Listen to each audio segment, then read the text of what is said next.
Friends, अगर donation मिला है एंड डोनेशन मिला है for payment of an expense in next year, तो हमने देखा उसका ट्रीटमेंट कैसे होता है।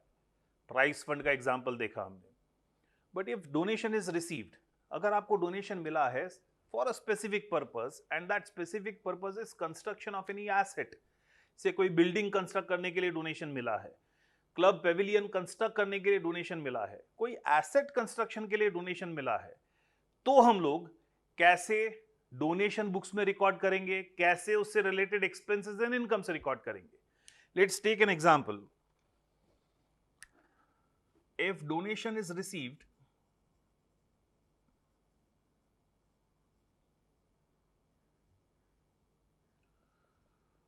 for construction of an asset,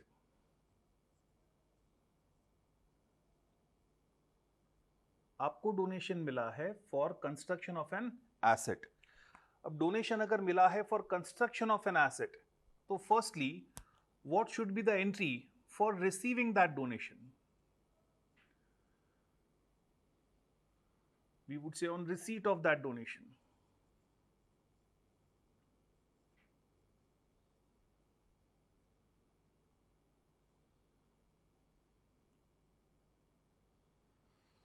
When you are receiving that donation, cash or bank balance will increase. तो receipt and payment account may be debited, या अभी हम लिखते हैं कैश और bank account debit. Instead of cash and bank you may also debit receipt and payment. तो cash and bank और receipt and payment debit to that asset fund. You would create a fund in the name of that asset.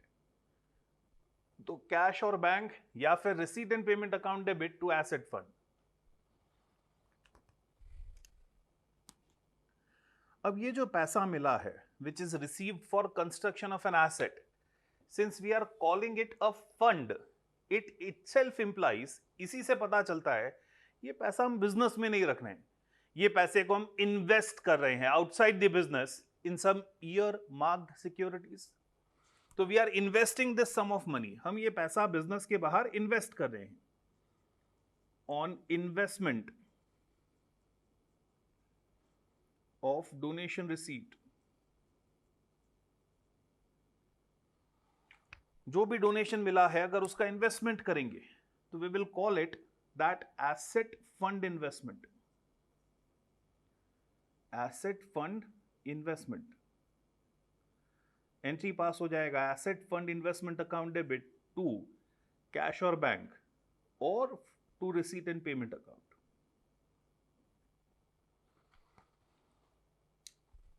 अगर हमने investment किया है, if you have done investment, आपने अगर investment किया है तो on this investment you would be receiving interest also, आपको इस इन्वेस्टमेंट पे इंटरेस्ट भी मिलेगा। तो for receiving interest, for interest on investments,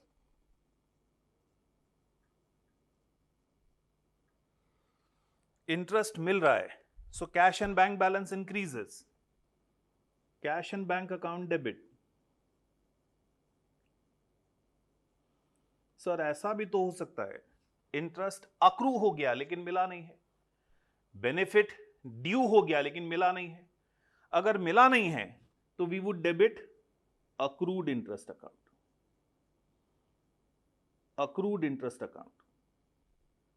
तो accrued interest account debit and this interest received, ये जो इंटरेस्ट इन्वेस्टमेंट्स में मिल रहा है, this is definitely your income, ये आपका इनकम है। लेकिन क्या ये आप इनकम एक्सपेंडिचर में ट्रांसफर करोगे? Will you transfer this income to income expenditure? No, you are going to transfer this income to that special fund. उसी से रिलेटेड इनकम है तो उसी में प्लस होगा।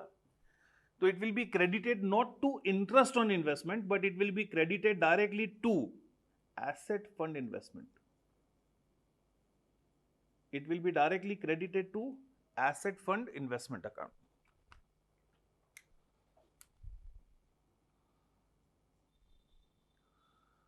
For expenditure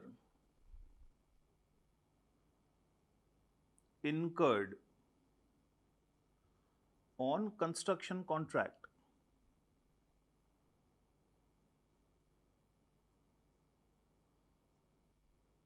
अगर हमने कंस्ट्रक्शन कॉन्ट्रैक्ट पे एक्सपेंडिचर इनकर किया है, कंस्ट्रक्शन का एक्सपेंडिचर इनकर किया है, तो उससे अभी कंस्ट्रक्शन कंप्लीट नहीं हुआ है, कंस्ट्रक्शन अभी भी ऑन गोइंग है and we are spending money for constructing that asset. तो अभी जब तक कंस्ट्रक्शन कंप्लीट नहीं हुआ है, हम वो एसेट अकाउंट अपनी बुक्स में ला नहीं सकते। अभी अगर बिल्डिंग का कंस्ट्रक्शन ऑन गोइंग है तो बिल्डिंग अकाउंट अपनी बुक्स में डेबिट नहीं कर सकते। सिंस कंस्ट्रक्शन इज इनकंप्लीट, हम लोग एक टेम्पररी अकाउंट बुक्स में क्रिएट करेंगे, नेमली कैपिटल, क्योंकि एसेट है, capital work in progress account. Which account sir? Capital work in progress. Semi constructed fixed asset is always recorded in which account? Capital work in progress. तो entry for incurring expenditure on construction, entry हो जाएगा capital work in progress account debit.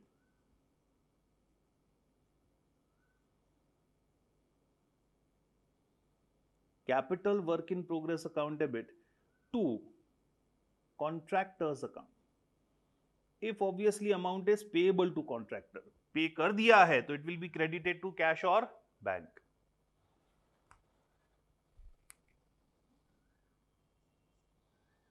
For payment to contractor,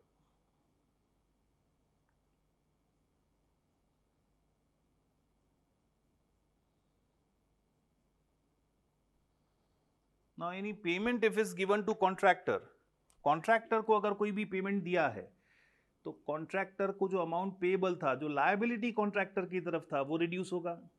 entry पास हो जाएगा contractor's account debit to cash और bank.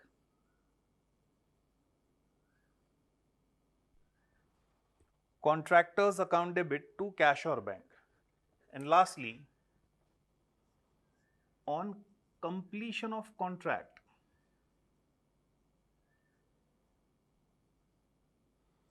मतलब construction complete हो गया है, कंस्ट्रक्शन अगर कंप्लीट हो गया है तो कैन आई नाउ से कंस्ट्रक्शन अगर कंप्लीट हो गया है तो अब ये कैपिटल वर्क इन प्रोग्रेस नहीं है, अब वो एसेट अकाउंट हम अपनी बुक्स में ला सकते हैं। अब वो पेविलियन अकाउंट या बिल्डिंग अकाउंट अपनी बुक्स में लाया जा सकता है। तो once construction is complete, that asset account will be brought in books, asset account debit, and that capital work in progress will be closed and credited. Now it is no longer your work in progress, as construction is completed, आप उसको अपने asset account में transfer कर दोगे, entry pass कर दोगे asset account debit to capital work in progress. Sir construction complete हो गया तो वो जो डोनेशन, वो जो फंड हमने क्रिएट करके रखा था, एसेट फंड बुक्स में क्रिएट करके रखा था, वो एसेट फंड का पर्पस भी पूरा हो गया। Now that asset fund is no longer required in business, now that special purpose for which we created that fund, वो स्पेशल पर्पस जिसके लिए हमने वो फंड बनाया था, वो पर्पस पूरा हो गया। तो अब वो कैपिटल, वो एसेट फंड का बुक्स में जरूरत नहीं है, वो एसेट फंड को क्लोज कर देंगे और उसे ट्रांसफर कर देंगे टू जनरल फंड्स। वो एसेट फंड अकाउंट क्लोज करके ट्रांसफर कर देंगे टू जनरल फंड, और you may call it capital fund. Entry पास हो जाएगा asset fund account debit to capital fund और जनरल फंड।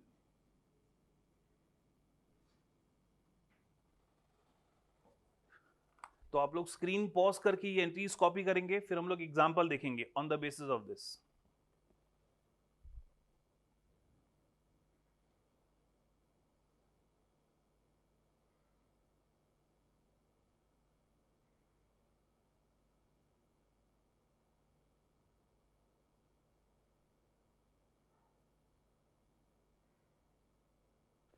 क्वेश्चन 8 देखिए friends, question 8A, question 8A,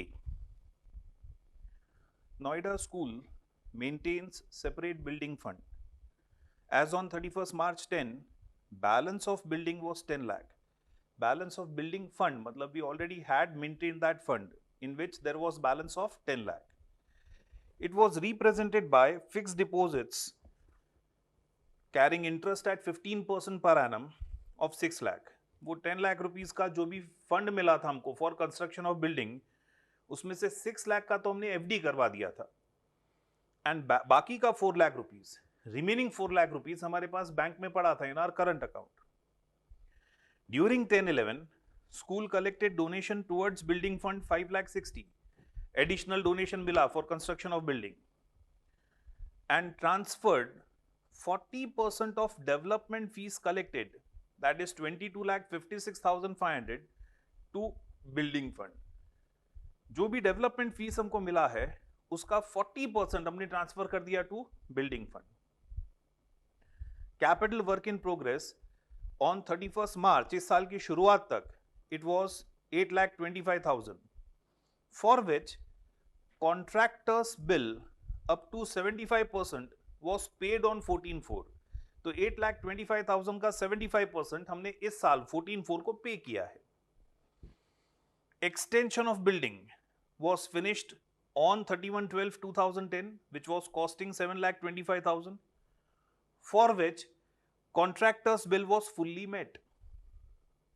It was decided to transfer cost of completed building to corresponding asset account। So you are required to pass journal entries incorporating above transactions in books of Noida School। journal entries हमको पास करना है, तो हम start करते हैं।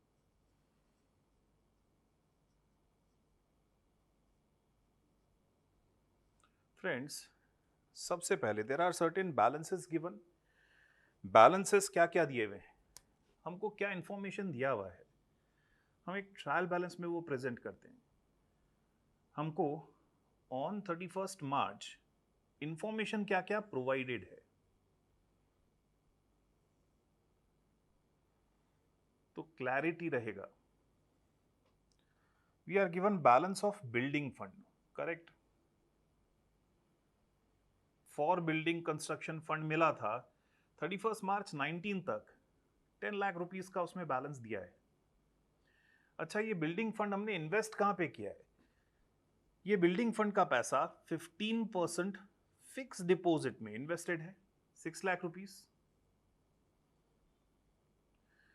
And 4 lakh rupees is in bank balance, current account में हमारे पास पड़ा है। फिर नीचे दिया है 31/3/19 तक capital work in progress.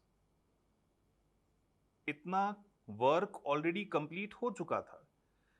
Capital work in progress is of 8,25,000, और इतना वर्क अगर कंप्लीट हो गया है तो for this work completed contractor को अमाउंट पेएबल हो गया। Amount is payable to contractor.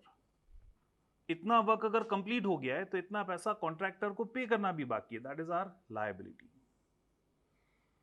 तो प्रेजेंटली ये बैलेंसेस हमको दिए हुए हैं इन बुक्स ऑफ दिस ऑर्गेनाइजेशन। ये स्कूल की बुक्स में इतने बैलेंसेस हैं।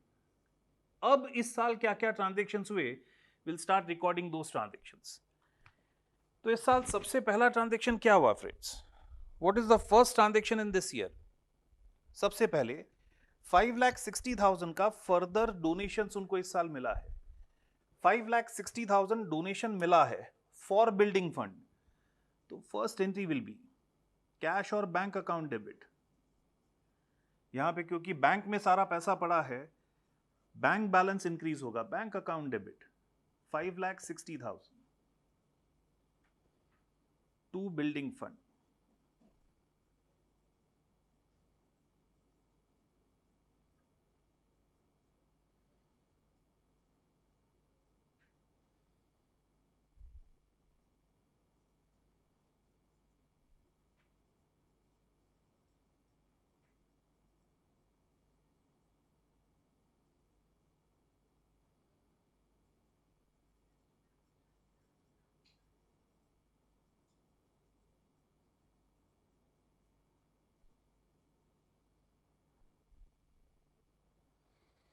We have received donations for building construction 5,60,000. They are then saying 22,56,500 22,56,500 जितना डेवलपमेंट फीस हमको मिला है, for school development fees collect किया है, एंट्री पास होगा, bank account debit, your bank balance again will increase, 22,56,500 to development fees.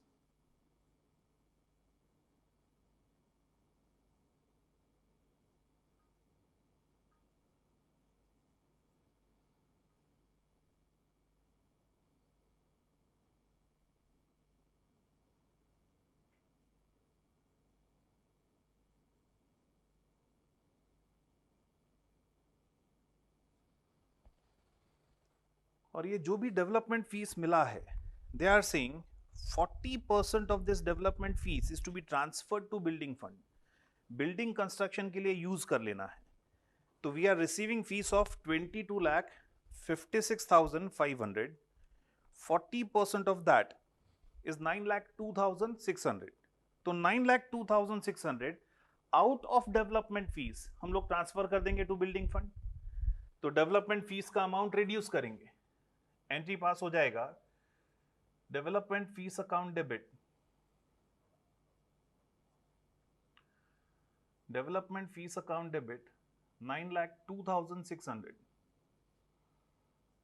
To building fund.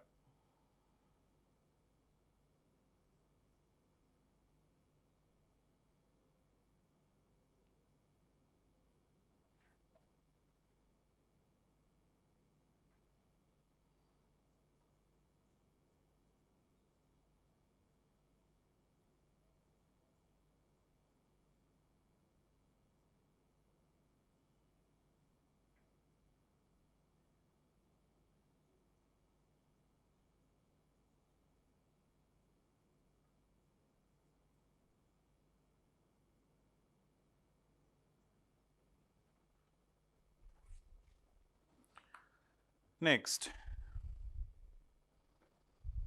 they are saying 8,25,000 in the beginning of this year, 31st March 19 तक contractor को payable हो गया था, इतना work complete हो गया था, और उसका 75% हमने 14/4 को पे भी कर दिया है। तो 8,25,000 का 75% 618,750 हमने पे कर दिया है टू कॉन्ट्रैक्टर। 825 जो पेएबल था कॉन्ट्रैक्टर को, उसमें से 75% हमने पे कर दिया है, एंट्री पास हो जाएगा, कॉन्ट्रैक्टर्स अकाउंट डेबिट, कॉन्ट्रैक्टर की तरफ हमारी लायबिलिटी रिड्यूस हो जाएगी, contractors account debit to bank account.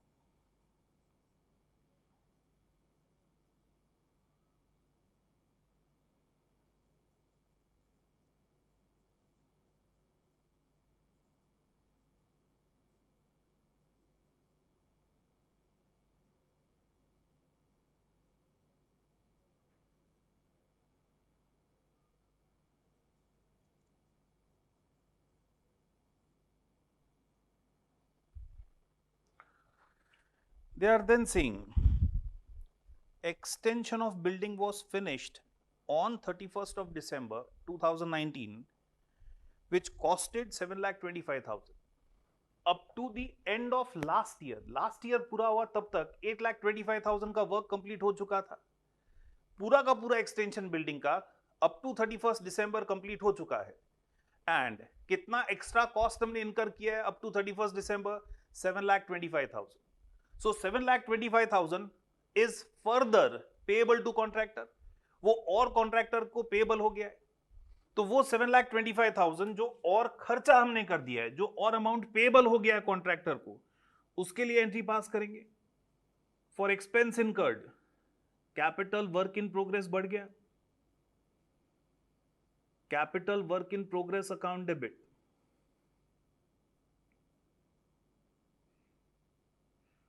To contractors account.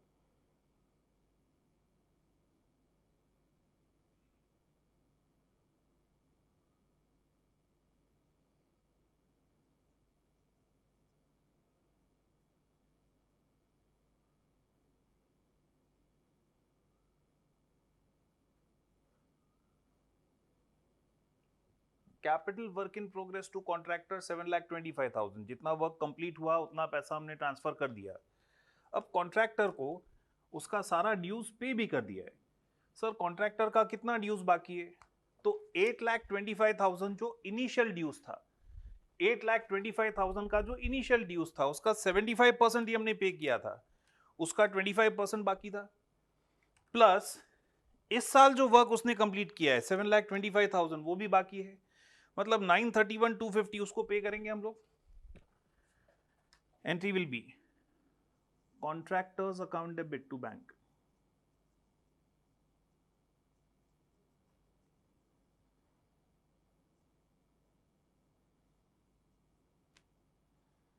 contractors account debit to bank account.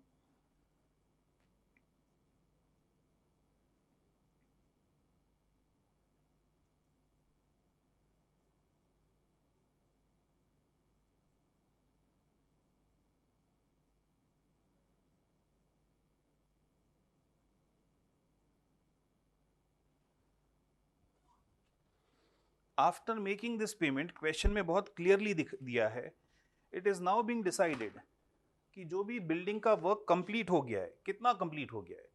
Sir up to last year 825 जितना वर्क कंप्लीट हो गया था, इस साल हमने 725 जितना और कंप्लीट किया। 825 प्लस 725, 15,50,000 जितना वर्क कंप्लीट हो चुका है, तो वो हमें कैपिटल वर्क इन प्रोग्रेस में से निकाल के बिल्डिंग अकाउंट में ट्रांसफर कर देना है। That much portion of building which is completed now, it is to be transferred to that asset account. तो उसके लिए एंट्री क्या पास करेंगे? सर एंट्री हो जाएगा building account debit,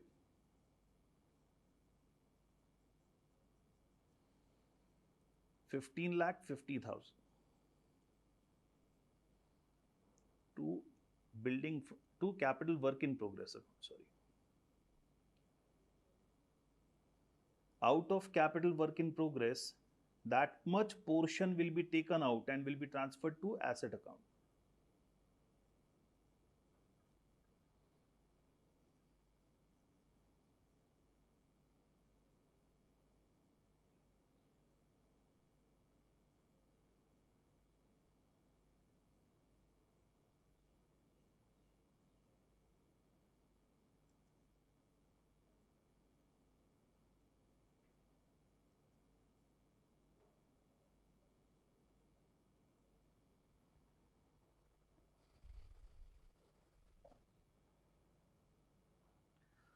Cost of completed building is now being transferred to asset account.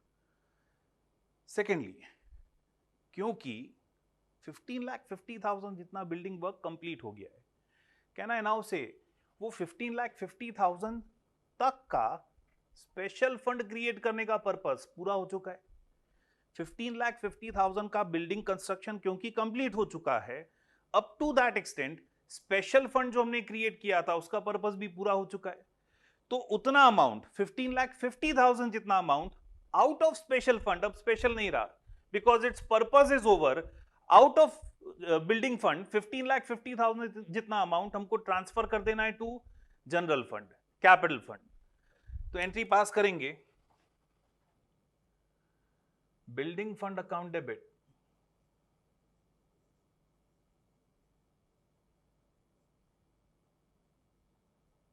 $15,50,000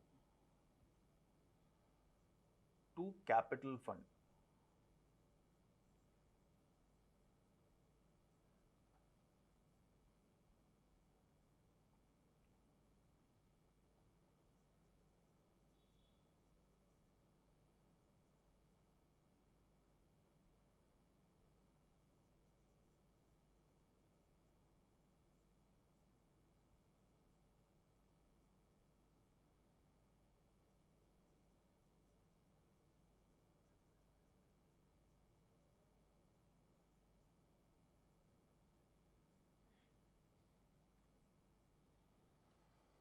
अगर सारा building construction complete हो गया होता तो बिल्डिंग फंड हम पूरा का पूरा क्लोज करते और ट्रांसफर करते कैपिटल फंड में।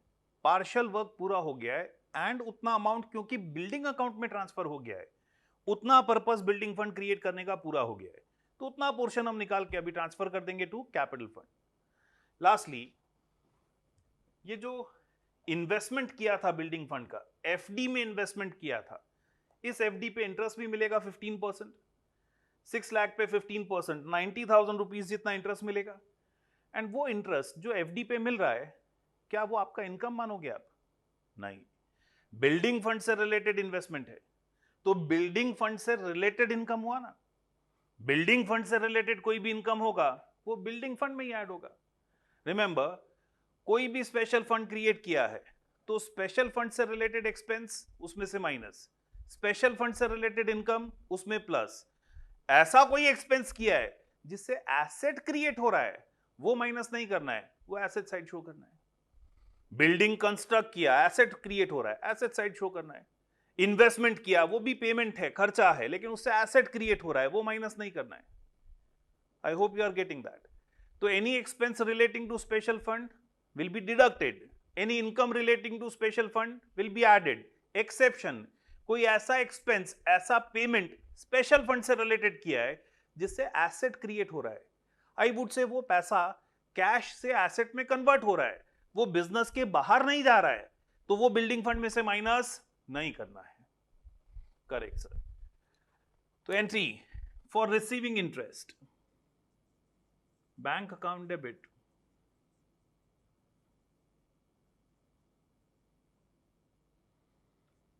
to building fund.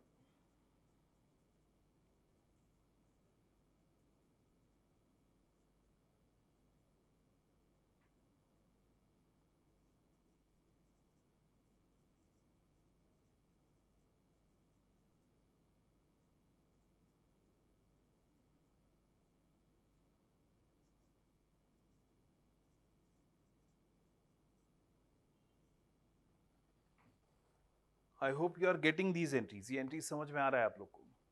Just to have more clarity, इनका पोस्टिंग देखते हैं हम लोग। After these entries, what is position in building fund account?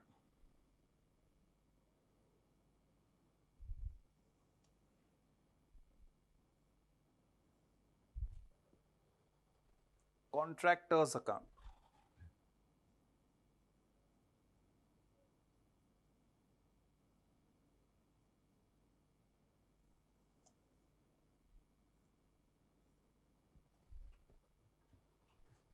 Bank account.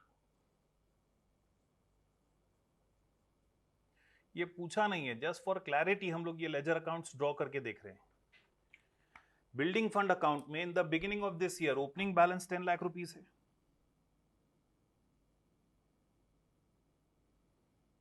10 lakh rupees is the balance there in building fund account. Bank balance 4 lakh rupees का है।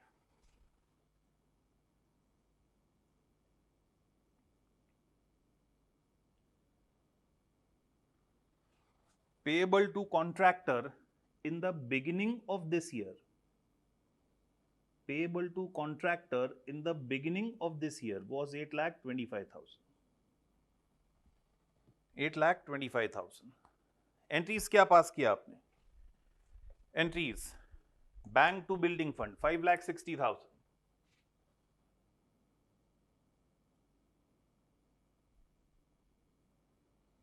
Bank to building fund 5,60,000।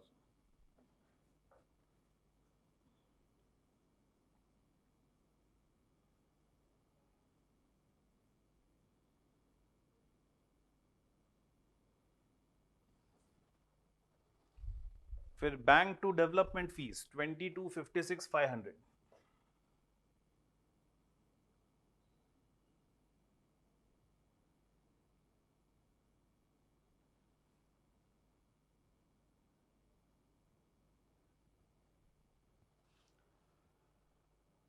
Development fees to building fund 9,02,600,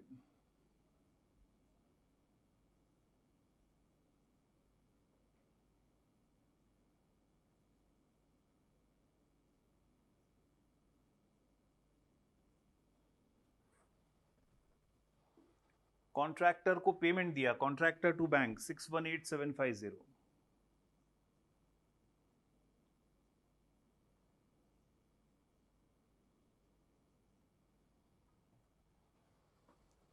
capital work in progress to contractor 7,25,000। इस साल जो work additional complete किया उसके लिए amount additional payable हो गया टू कॉन्ट्रैक्टर। इस साल जो वर्क पूरा किया उसका एक्स्ट्रा पैसा कॉन्ट्रैक्टर को पेएबल हो गया। फिर कॉन्ट्रैक्टर का सारा पेमेंट आपने दे दिया। Contractor to bank 931,250।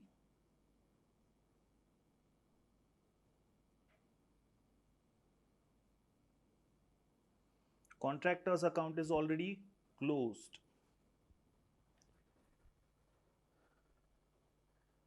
Capital work in progress से अमाउंट आपने बिल्डिंग में ट्रांसफर किया, तो अब कोई कैपिटल वर्क इन प्रोग्रेस आपकी बुक्स में नहीं है, अब बिल्डिंग नाम का एसेट आपकी बुक्स में है। Building fund to capital fund, building fund में से 15,50,000 आपने ट्रांसफर कर दिया टू कैपिटल फंड।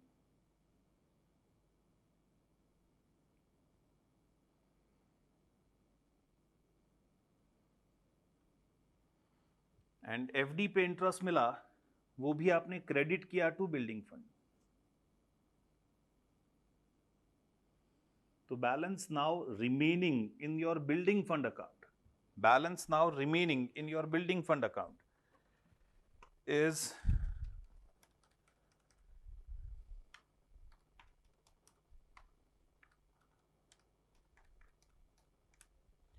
10,02,600.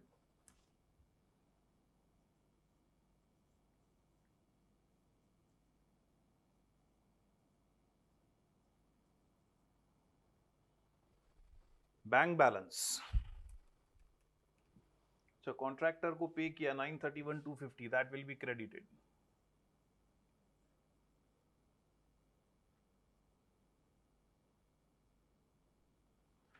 एफडी पे इंटरेस्ट मिला, that will be debited. Entry हमने पास किया था bank to building fund.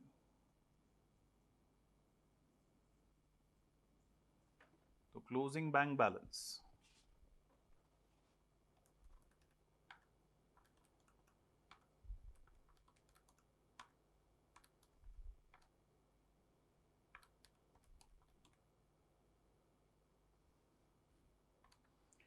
you have also paid 618,750 to contractor.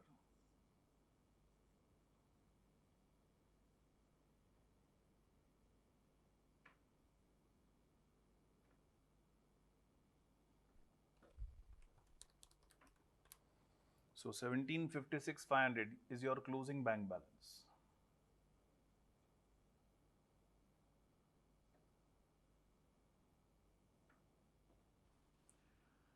So if you look at trial balance after all these transactions, ये सभी transactions के बाद trial balance देखें तो ट्रायल बैलेंस में बिल्डिंग फंड, उसमें बैलेंस दिख रहा है 10,02,600।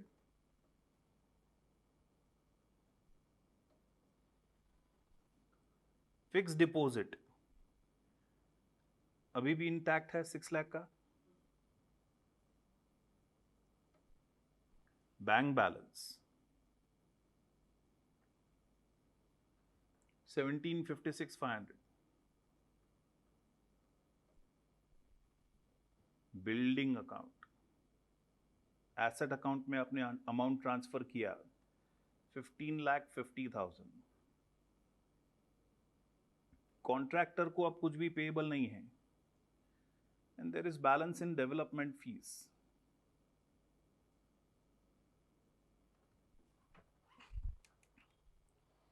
$22,56,500 फीस मिला था, उसमें से 9,02,600 ट्रांसफर कर दिया, तो 13,53,900।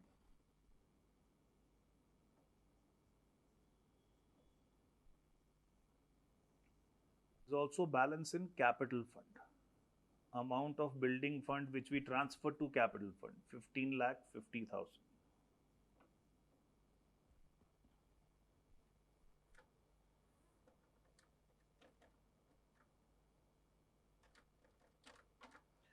$39,06,500.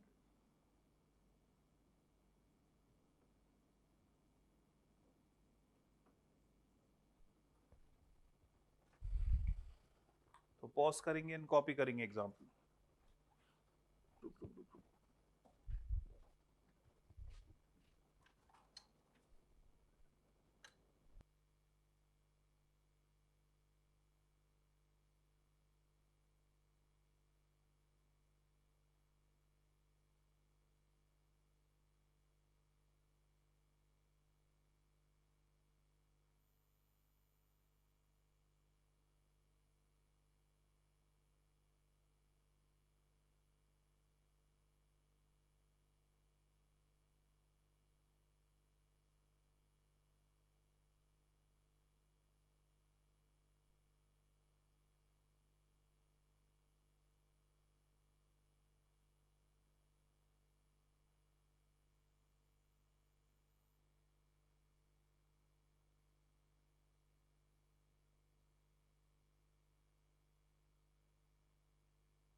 नेक्स्ट फ्रेंड्स, नेक्स्ट कंसेप्ट या नेक्स्ट टर्मिनोलॉजी जो हमको समझनी है, subscription.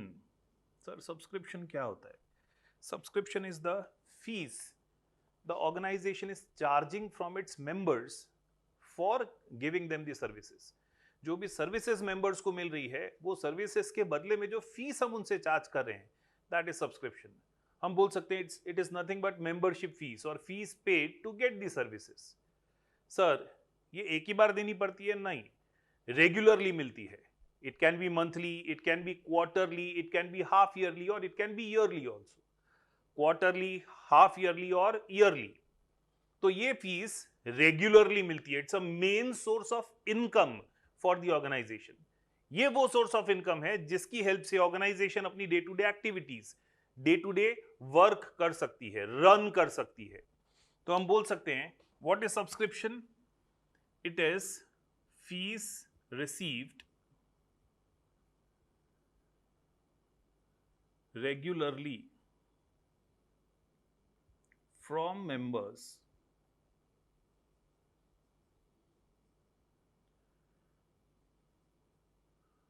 for the services provided by organization।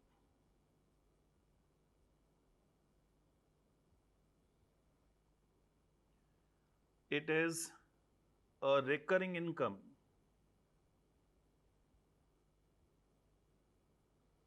and since it is a recurring income, recurring income कहां ट्रांसफर की जाती है? रेवेन्यू इनकम है सर, बार बार मिलती है, तो उसे हम ट्रांसफर करते हैं to income and expenditure account. It is transferred to income and expenditure account.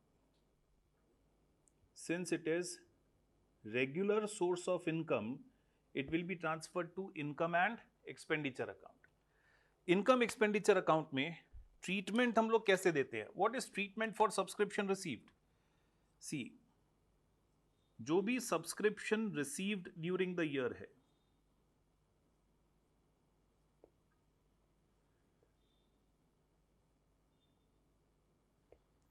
ये बहुत ध्यान से समझना है आपको। जो भी subscription received during the year है, we are talking of treatment of subscription received। तो जो भी subscription received during the year है, इनकम एक्सपेंडिचर में हमको क्या शो करना है? Remember those three concepts. Current year का इनकम जो अक्रू हो गया है, रिसीव्ड और नॉट उससे मतलब नहीं है। Current years income which has accrued in current year. And conservatism, concept of conservatism हमको फॉलो करना है, प्रूडेंस फॉलो करना है। तो हमको जो भी subscription received in current year है, जो भी सब्सक्रिप्शन मिल गया है करंट ईयर में, उसमें if there is any subscription which has accrued in current year, benefit दे दिया है करंट ईयर में, पैसा करंट ईयर में नहीं मिला है। So if there is any subscription which is accrued in current year but not received in current year, वो भी इसी साल का इनकम है, तो वो इसमें ऐड करना पड़ेगा। Accrued in current year।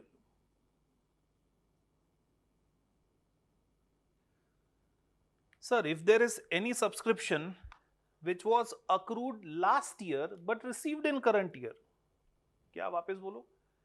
वो सब्सक्रिप्शन जो अक्रू हो गया था पिछले साल, लेकिन पिछले साल मिला नहीं था, इस साल मिला है। पिछले साल मिलना बाकी था, लेकिन मिला कब है? इस साल मिला है। अच्छा, इस साल मिला है तो वो इस साल सब्सक्रिप्शन रिसीव्ड में ऑलरेडी इंक्लूडेड होगा। इस साल पैसा मिला है तो subscription received during the year में वो भी इंक्लूडेड होगा। क्या उसे इस साल का इनकम वापस मानना है? नहीं, क्योंकि वो लास्ट ईयर अक्रू हो गया था, हमने लास्ट ईयर उसे इनकम मान लिया था। पैसा इस साल मिला है, दैट डजंट मीन इस साल उसे वापस इनकम मान लेंगे। इस साल का इनकम नहीं है वो सर। तो इस साल जो भी सब्सक्रिप्शन रिसीव्ड है, उसमें से रिसीव्ड फॉर लास्ट ईयर हमें माइनस करना पड़ेगा। Subscription which was accrued in last year हमें माइनस कर देना है।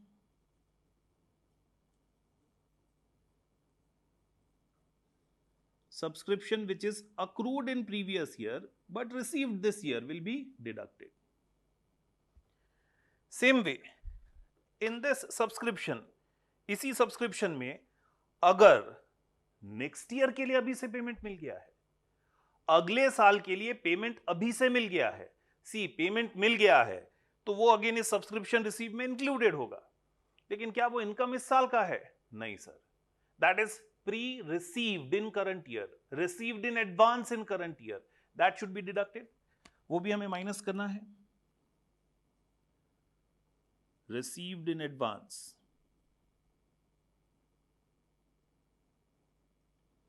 in current year, that is income not of current year but income of next year. And sir, that subscription which was received in advance last year, वो subscription जो पिछले साल advance में मिल गया था, प्री रिसीव था, पिछले साल अगर एडवांस में मिल गया था तो वो पिछले साल के सब्सक्रिप्शन रिसीव्ड में इंक्लूड हो गया होगा, लेकिन इनकम पिछले साल का नहीं था, पिछले साल के रिसीट में से हमने माइनस किया होगा. इनकम कौन से साल का है? सर इनकम तो इस साल का है. क्या इस साल सब्सक्रिप्शन रिसीव में इंक्लूडेड है? नहीं, वो इस साल मिला नहीं है, मिल तो लास्ट ईयर ही गया था. क्योंकि इनकम इस साल का है, उसे इस साल की इनकम में ऐड करना पड़ेगा. तो subscription received in advance last year is actually income of this year, that will be added. Received in advance in previous year.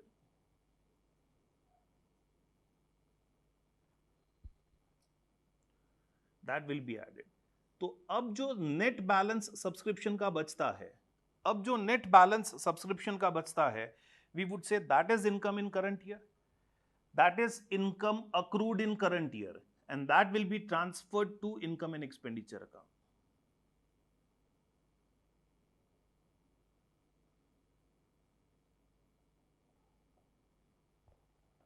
I hope you are getting this. Sir यही चीज वापस से समझते हैं. By journal entries, if we prepare a subscription account, अगर हम एक subscription account बना के इसे समझें, see subscription which is received in current year, जो इस साल हमें मिला है, वो सब्सक्रिप्शन जो इस साल मिला है, जब मिला हमने क्या एंट्री दिया होगा? सर कैश और bank account debit to subscription, या फिर receipt and payment account debit to subscription. जब पैसा मिला होगा हमने एंट्री क्या दिया होगा? कैश और बैंक, या फिर receipt and payment account debit to subscription account. So this is subscription which is received in current year. That subscription which is income of current year, वो सब्सक्रिप्शन जो इनकम इस साल का है, करंट ईयर का है, मिला नहीं है, अक्रू हो गया लेकिन मिला नहीं है, उसके लिए एंट्री सोचो. सर सब्सक्रिप्शन इनकम है तो subscription account should be credited, सामने पैसा नहीं आया है तो accrued income should be debited. तो एंट्री क्या हो जाएगा? एंट्री हो जाएगा accrued subscription account debit to subscription, accrued या outstanding subscription account debit to subscription.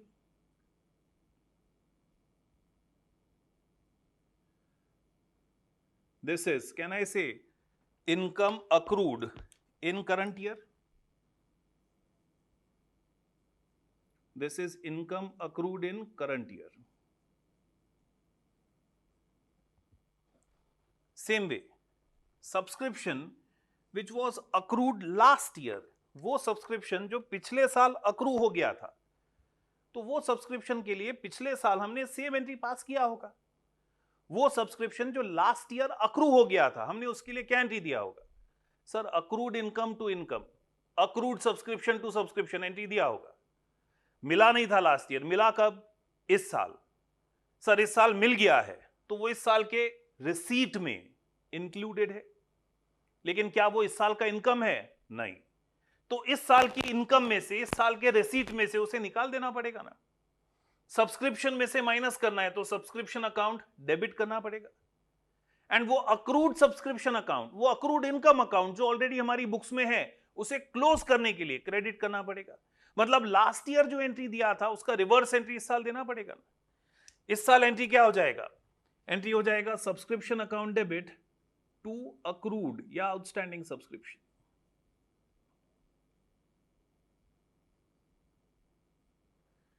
This is accrued subscription of previous year. We are now talking of accrued subscription of last year. Same way, that subscription which is received in current year but not for current year, for next year, वो subscription जो इस साल मिल गया है लेकिन इस साल के लिए नहीं मिला है, मिला अगले साल के लिए है, तो इस साल उसे प्री रिसीव्ड माना जाएगा, received in advance for next year माना जाएगा। क्या वो इस साल का इनकम होगा? नहीं, तो उसे इस साल के रिसीट में से निकाल देना पड़ेगा ना, इस साल की इनकम में से माइनस कर देना पड़ेगा। तो एंट्री क्या पास होगा? सर सब्सक्रिप्शन रिड्यूस करना है, ये इनकम को कम करना है, तो subscription account should be debited. Entry होगा subscription account debit to pre received subscription. Subscription account debit to pre-received subscription. This pre-received subscription is of current year.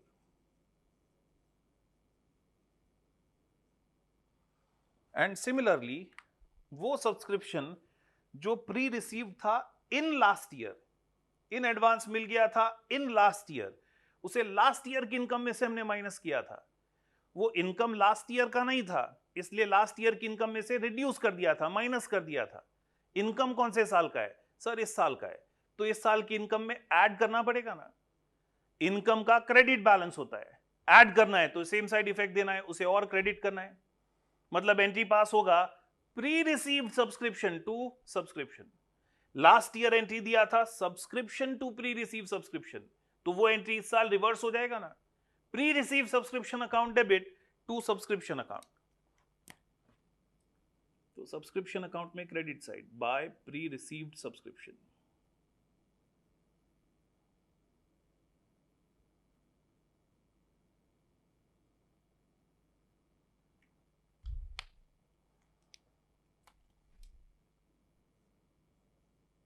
This is pre-received in previous year. And subscription account में जो balance अब बच जाएगा after making all these changes, जो balance अब बच जाएगा, this balance will be nothing but income of current year, and that income of current year will be transferred to income and expenditure का। एंट्री पास हो जाएगा, सब्सक्रिप्शन अकाउंट क्लोज करेंगे, subscription account debit to income expenditure का। तो यही चीज हमने यहां पे अकाउंट बना के की है। आई होप आपको समझ में आया है। आप लोग स्क्रीन पॉज करके कॉपी करेंगे, फिर इस पे कुछ एग्जांपल्स हम देखते हैं।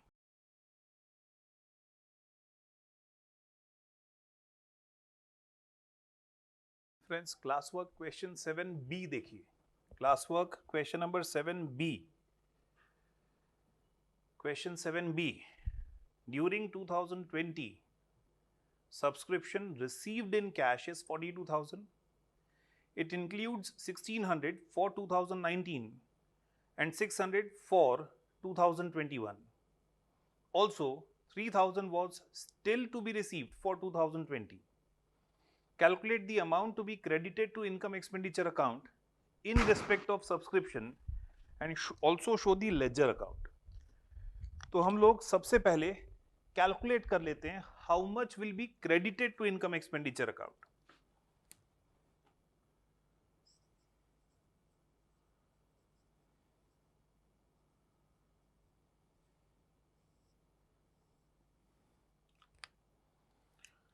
सी, subscription received in current year कितना है friends?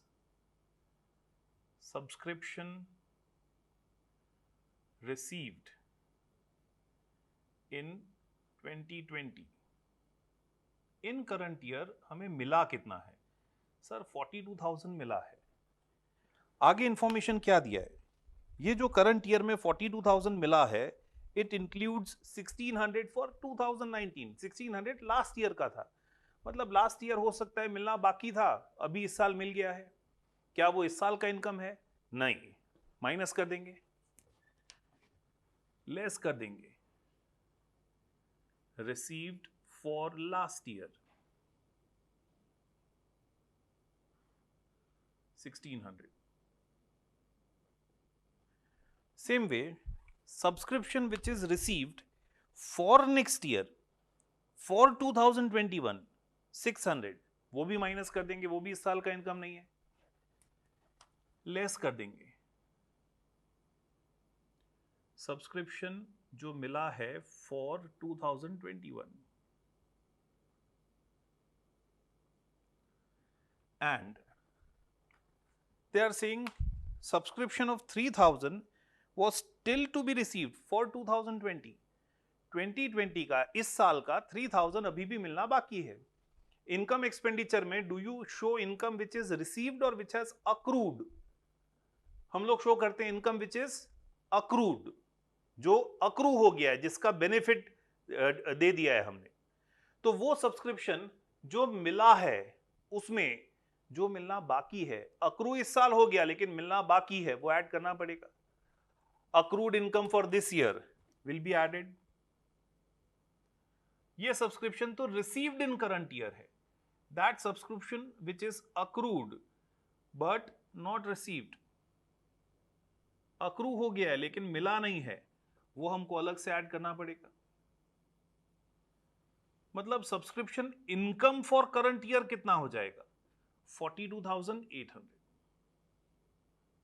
and this income of current year will be transferred to income expenditure account.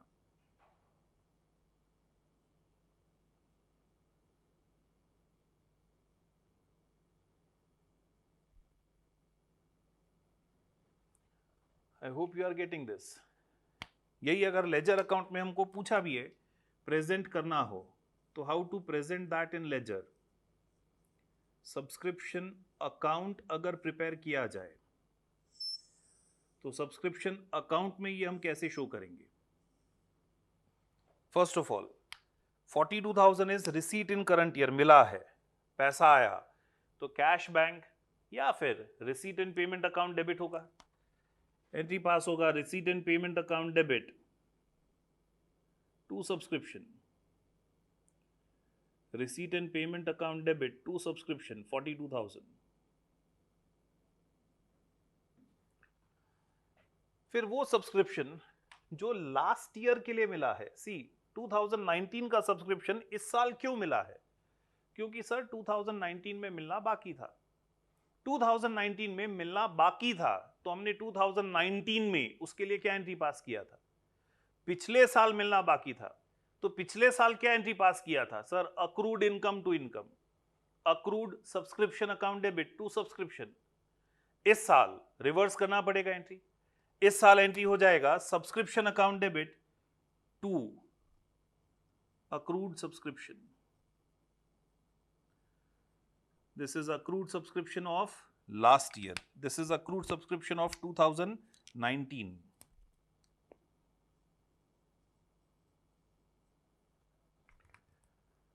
That is 1600. Same way subscription received for 2021. Next year के लिए अभी से मिल गया है. That is pre-received in current year. क्या entry pass होगा? Sir इस साल का इनकम नहीं है तो सब्सक्रिप्शन में से माइनस करना पड़ेगा, इनकम को कम करना पड़ेगा।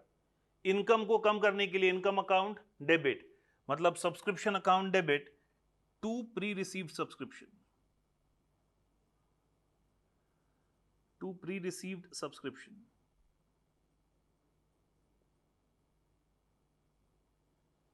This is not income of this year, this is income of 2021.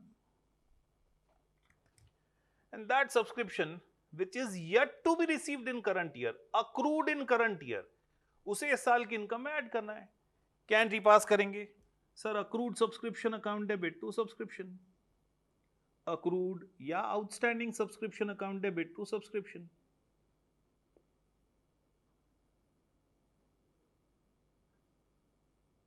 Subscription account में जो बैलेंस बच जाएगा that is 42,800, we will say that is income of this year, वो इस साल का इनकम है और वो हम ट्रांसफर करेंगे to income expenditure account, to P&L account.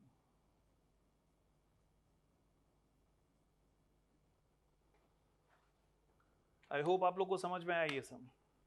एक इसी तरह का एक और एग्जांपल है, क्वेश्चन 7D पढ़ेंगे। क्वेश्चन नंबर 7D रीड करेंगे।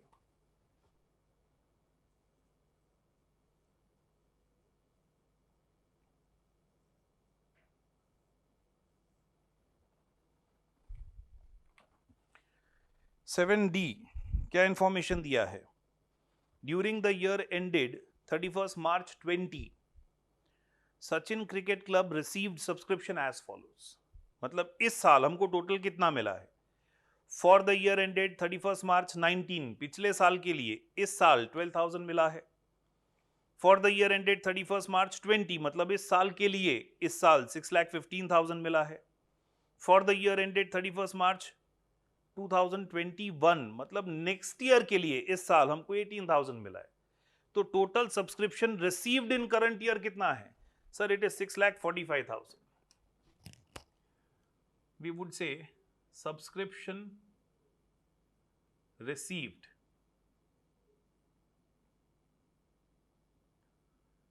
in 1920, that is current year, is 6,45,000.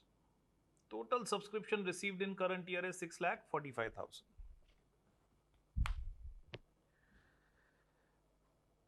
नीचे स्पेसिफाई किया है there are 500 members and annual subscription is 1,500 per member. Total club में कितने मेंबर्स हैं? 500 मेंबर्स हैं और हर एक मेंबर एनुअली पूरे साल का कितना मेंबरशिप फीस देता है, कितना सब्सक्रिप्शन देता है? 1,500। तो 500 इंटू 1,500, कैन वी से पूरे साल का इनकम 7,50,000 होना चाहिए। 500 इंटू 1,500, कैन वी से पूरे साल का इनकम 7,50,000 होना चाहिए? Yes sir. Then they are saying on 31st March 20, a sum of 15,000 was still in arrears for subscription for the year ended 31st March 19. वापस से पढ़ो। On 31st March 20, मतलब इस साल की बैलेंस शीट डेट की बात हो रही है। On 31st March 20, 15,000 का सम ऐसा था जो आउटस्टैंडिंग है सिंस 31st March 19। पिछले साल का 15,000 जितना सब्सक्रिप्शन इस साल भी आउटस्टैंडिंग है। सर ऊपर लिखा तो है 12,000 मिल गया है, यस। ऊपर लिखा है लास्ट ईयर के लिए 2019 के लिए हमें 12,000 मिला है और यह भी लिखा है 15,000 अभी भी आउटस्टैंडिंग है। मतलब लास्ट ईयर फ्रेंड्स आउटस्टैंडिंग कितना था? 12 plus 15, 27,000 was outstanding in last year. उसमें से 12,000 अभी मिल गया है, 15,000 अभी भी आउटस्टैंडिंग है। तो ascertain amount of subscription that will appear on credit side of income expenditure account for the year ended 31st March 20. Also show how the items would appear in balance sheet on 31st March 19 and balance sheet on 31st March 20. तो हमको balance sheet में भी effects पूछा है। Balance sheet as on 31st March 19, मतलब पिछले साल का balance sheet. We would say this is opening balance sheet, balance sheet as at the beginning of this year, and balance sheet as on 31st March 20, that is balance sheet of current year, this year's balance sheet। हम लोग subscription account में भी effects देखेंगे। Subscription account भी prepare करके how entries are passed in subscription account वो भी देखेंगे, वो भी डिस्कस करेंगे। सो सबसे पहले इंफॉर्मेशन क्या दिया है? सब्सक्रिप्शन रिसीव्ड सर 6,45,000 है। 6,45,000 इस साल मिल गया है। पिछले साल कितना मिलना बाकी था? How much was outstanding in last year? Sir outstanding in last year was 27,000।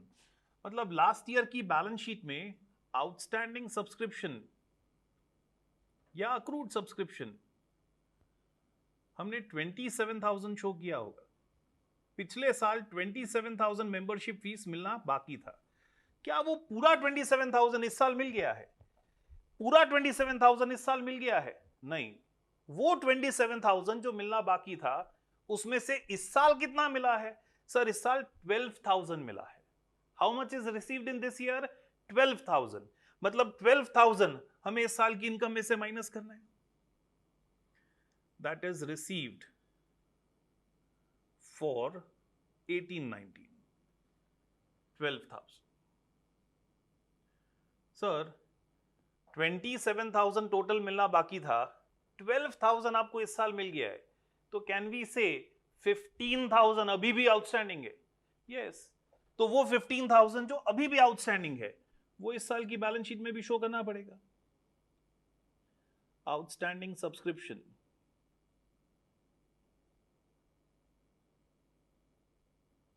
We would say of 18-19 का 15,000 जितना सब्सक्रिप्शन अभी भी outstanding. I hope you are getting this. 27,000 पिछले साल आउटस्टैंडिंग था, उसमें से 12,000 इस साल मिला है। जो मिला है वो इस साल के रिसीट में इंक्लूड हो गया है, वो माइनस करना है। और 15,000 अभी भी मिलना बाकी है, वो एसेट साइड शो करना है। Correct. Similarly for 2021 next year 18,000 मिल गया है, वो भी इस साल का इनकम नहीं है, वो भी हम लोग लेस कर देंगे। रिसीव्ड फॉर 2021 18,000, तो 6,15,000. And this pre-received income in current year will appear in balance sheet liability side. Pre-received, advance में मिल गया है तो benefit future में देना है, that is our liability. Pre-received subscription.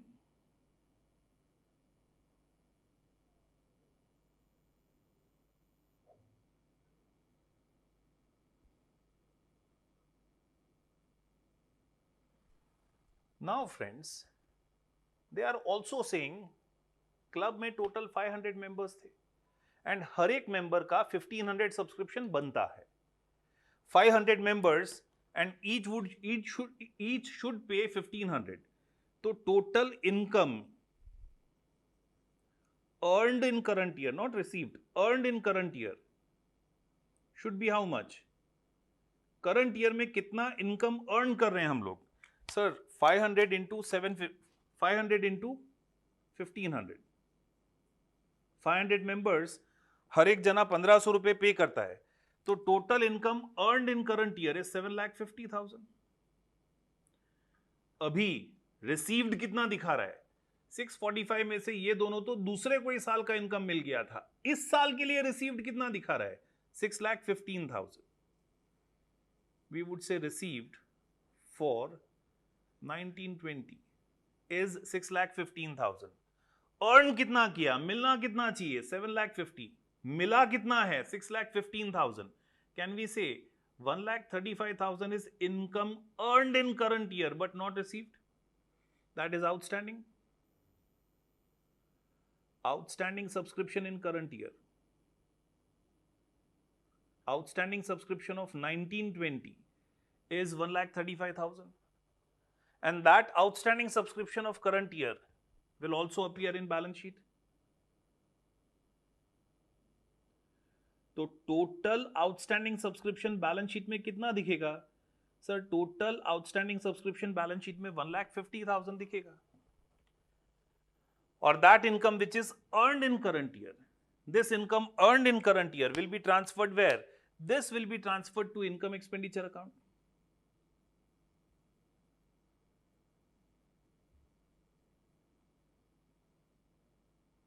जो इनकम अर्न किया है करंट ईयर में वो हमको ट्रांसफर कर देना है to income and expenditure account.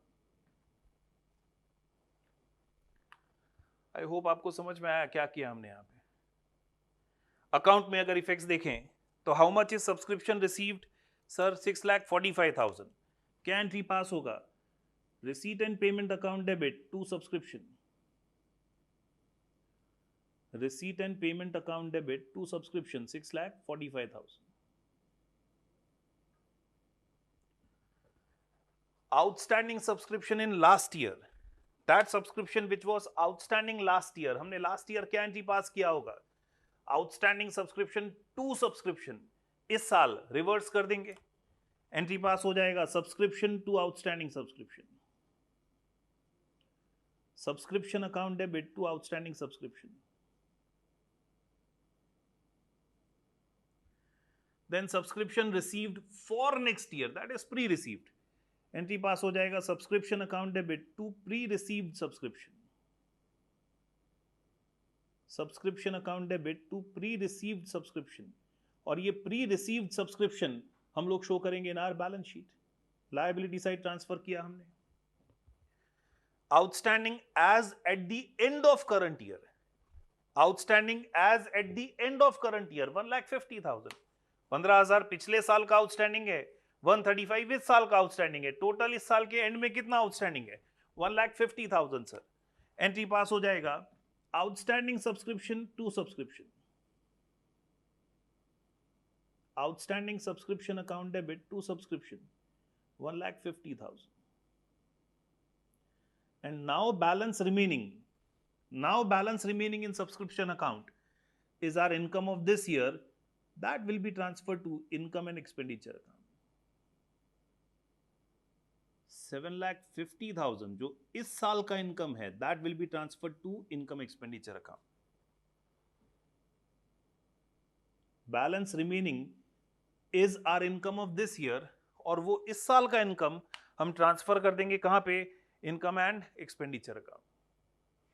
तो as I told you in previous chapters also, वो आउटस्टैंडिंग सब्सक्रिप्शन अकाउंट बुक्स में एक ही दिन के लिए रहता है, 31 मार्च को बुक्स में लेके आए, 1 अप्रैल को क्लोज कर दिया, फिर इस साल के एंड में जितना भी आउटस्टैंडिंग है वो वापस से हमने क्रिएट किया, outstanding subscription to subscription, next year again इसको रिवर्स कर देंगे. I hope you are getting this. आप लोग पॉज करके दोनों एग्जांपल कॉपी करेंगे.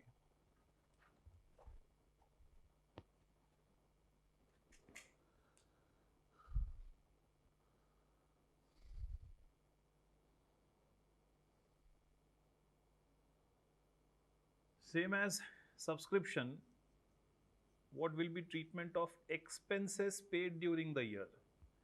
तो जैसे हमने सब्सक्रिप्शन का ट्रीटमेंट देखा था, एग्जैक्टली वैसे ही friends, expenses paid during the year, जो भी एक्सपेंसेस पेड है,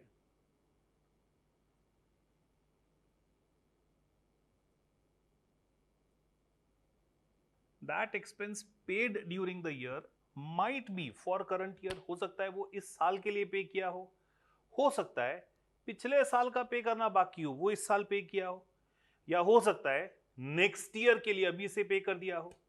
जो भी पेमेंट इस साल दिया है वो हमने अपने कैश, बैंक या रिसीट एंड पेमेंट में शो किया होगा. In that payment, that expense which is outstanding, which is unpaid for current year, है इस साल का, बेनिफिट इस साल मिल गया है, पे नहीं किया इस साल, वो एक्सपेंस जो अक्रू हो गया, आउटस्टैंडिंग है करंट ईयर में, वो करंट ईयर के पेमेंट में ऐड करना पड़ेगा.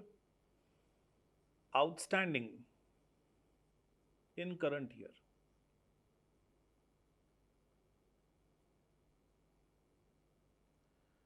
Same way that expense which was outstanding last year, जो आउटस्टैंडिंग पिछले साल था, पिछले साल पे नहीं किया था, भले पे नहीं किया था, एक्सपेंस तो पिछले साल का था, तो इस साल की तरह पिछले साल हमने पिछले साल के एक्सपेंसेस में उसे ऐड किया होगा. पिछले साल पे नहीं किया था, पे कब किया होगा सर, इस साल पे किया है, मतलब इस साल के पेमेंट में इंक्लूडेड है, लेकिन खर्चा इस साल का नहीं है सर, तो माइनस करना पड़ेगा, लेस करेंगे. Expense which was outstanding in last year, वो एक्सपेंस जो आउटस्टैंडिंग था इन प्रीवियस ईयर.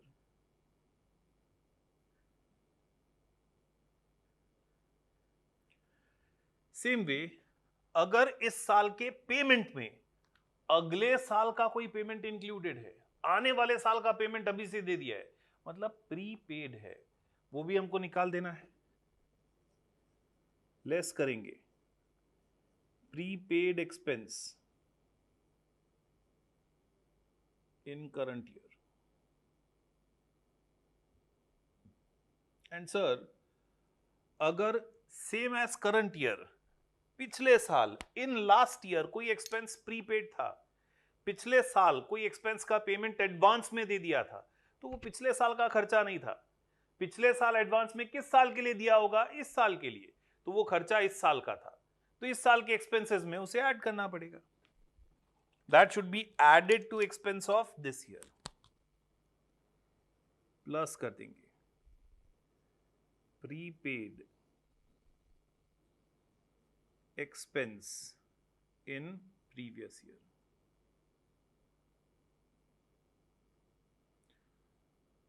तो अब जो नेट अमाउंट बचेगा, we would say that is expense of this year, और वो इस साल का एक्सपेंस हम लोग ट्रांसफर करेंगे to income expenditure account.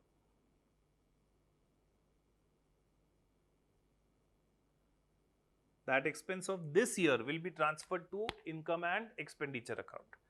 Expense account बना के अगर यही चीज समझें, सेम चीज एक्सपेंस अकाउंट बना के समझी जाए,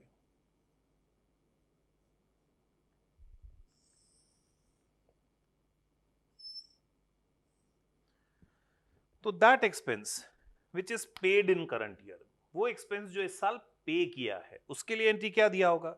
expense account debit to cash और बैंक, या expense account debit to receipt and payment account. वो एक्सपेंस जो इस साल पे किया है उसके लिए एंट्री दिया होगा expense account debit to receipt and payment account. Then that expense जो इस साल का है लेकिन पे नहीं किया है, पे करना बाकी है, तो वो इस साल के एक्सपेंस में ऐड किया जाएगा। उसके लिए भी एंट्री होगा expense account debit to outstanding expense account, expense account debit to outstanding expense account will be added to expense of this year. This is expense outstanding in current year,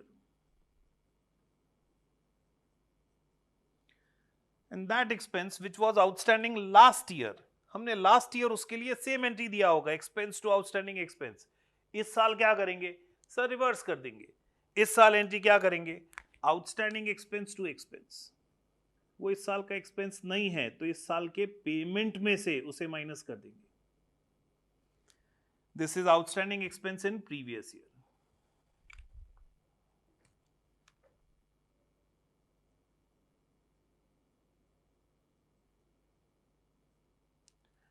उसी तरह expense which is prepaid in current year, prepaid in current year, इस साल पे कर दिया है लेकिन खर्चा इस साल का नहीं है, तो इस साल के एक्सपेंस को कम करेंगे। एंट्री हो जाएगा prepaid expense to expense,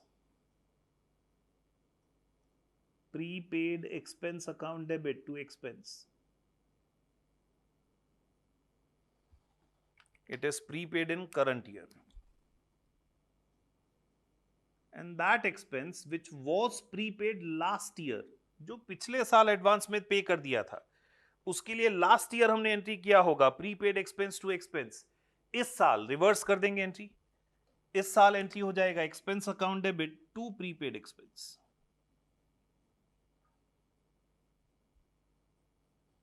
expense account debit to prepaid expense. It was expense prepaid in last year.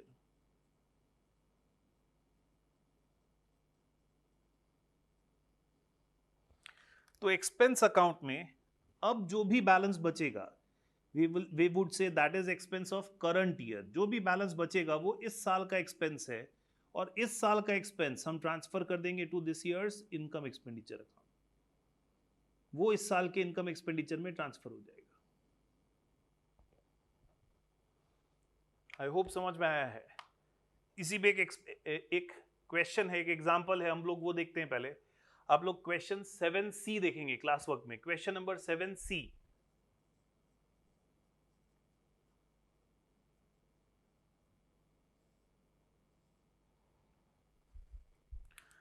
क्या इंफॉर्मेशन दिया है?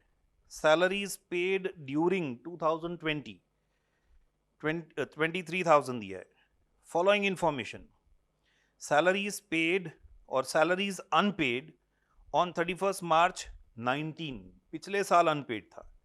Salaries prepaid on 31 March 19, salaries unpaid on 31 March 20, and salaries prepaid on 31st March 20. तो outstanding and prepaid salary of current year as well as previous year हमको दिया हुआ है. Start करते हैं with salary paid in current year. Salaries paid in current year, we would say paid in the year 1920, current year, it is 23,000. Salaries unpaid in current year, add कर देंगे, unpaid for 1920, unpaid for 1920 is 1800, will be added. And that salary which was unpaid last year would have been paid in this year. Last year जो unpaid था उसका payment इस साल हो गया होगा. पेमेंट इस साल हो गया है मतलब वो इस पेड सैलरी में इंक्लूडेड है, लेकिन वो खर्चा इस साल का नहीं है, माइनस कर देंगे. That salary which was unpaid for 1819, salary which was unpaid last year was 1400. Same way salary जो हमने पे कर दिया है फॉर नेक्स्ट ईयर वो भी माइनस करेंगे. प्रीपेड इन 1920 या प्रीपेड या paid for 2021, prepaid in current year और it is payment made for next year. तो prepaid in 1920 is 600, will be deducted. And that salary which was prepaid last year was not expense of last year, will be added this year. वो इस साल का खर्चा है, वो add कर देंगे इस साल. Salary which was prepaid in last year was 400. तो जो बैलेंस बच जाएगा that is expense in this year, और वो हम करंट ईयर का एक्सपेंस ट्रांसफर करेंगे to P&L, to income expenditure.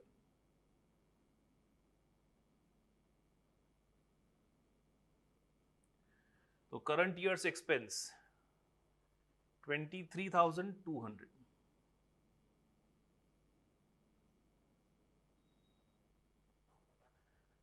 Salary account prepare करके देखते हैं.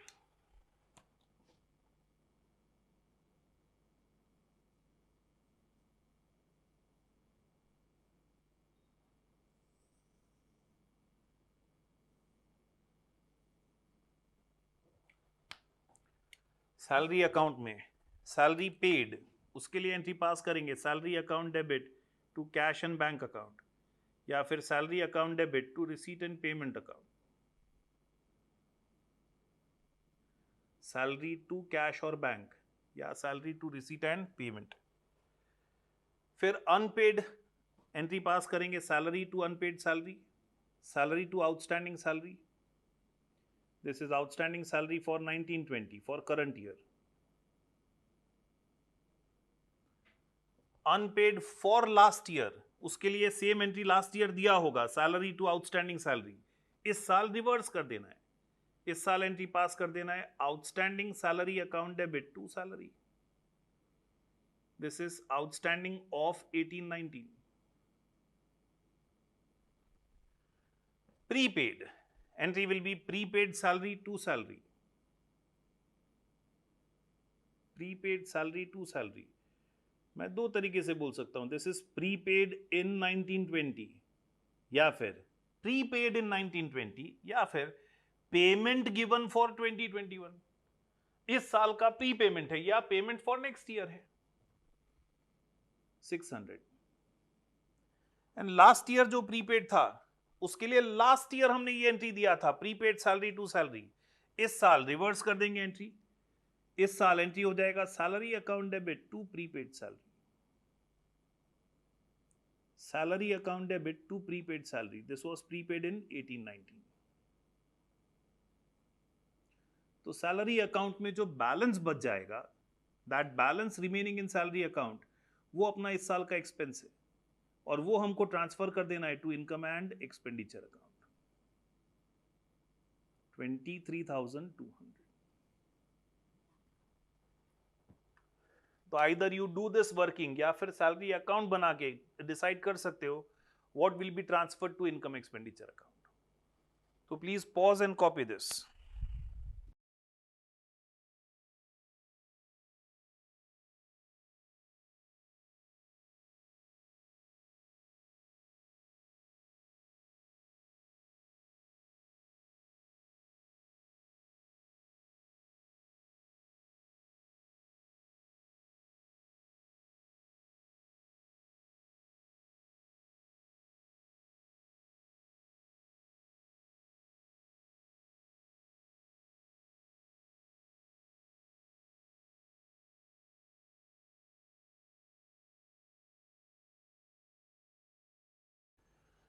So friends, if stock of an item is given,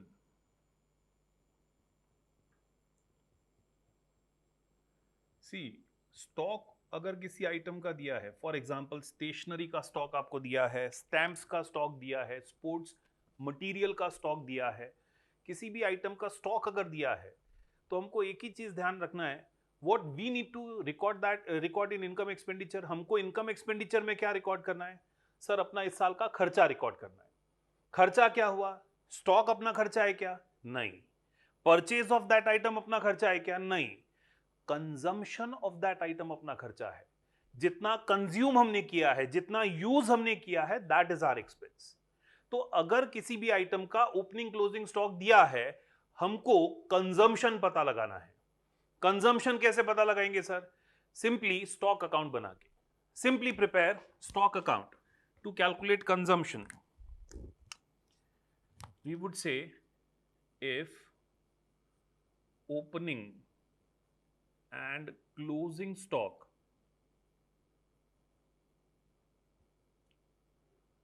of any item is given,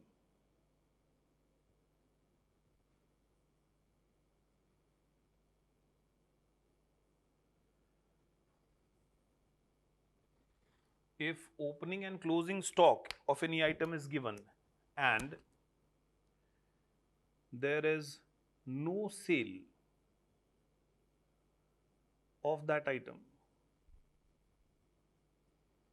opening closing stock दिया है एंड कोई सेल नहीं है उस आइटम का, तो consumption of that item is to be calculated.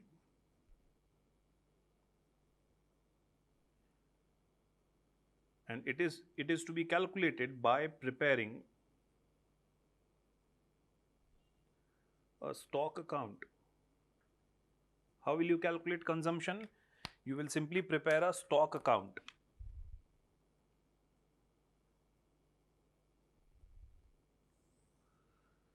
See, opening stock जो भी वो आइटम का है, opening stock that is opening balance of stock account. Opening stock is opening balance of that stock account. What will increase? वो stock को क्या increase करेगा? New purchases. तो purchases will be debited. Purchase of that item. Purchase अगर stationery का है तो purchase of stationery will increase your stationery stock. Closing stock will be nothing but closing balance of your stock account. तो जो balance बच गया है, that remaining balance is nothing but consumption. Balance remaining in stock account is nothing but your consumption. And this balance remaining in stock account, this consumption will be transferred to income and expenditure account. Which side sir? Debit side. That is your expense. वो balance आप transfer करोगे income expenditure में, debit side. हम बोल सकते हैं इस साल की शुरुआत में मेरे पास पर्टिकुलर स्टेशनरी का ओपनिंग क्लोजिंग स्टॉक मुझे दिया है.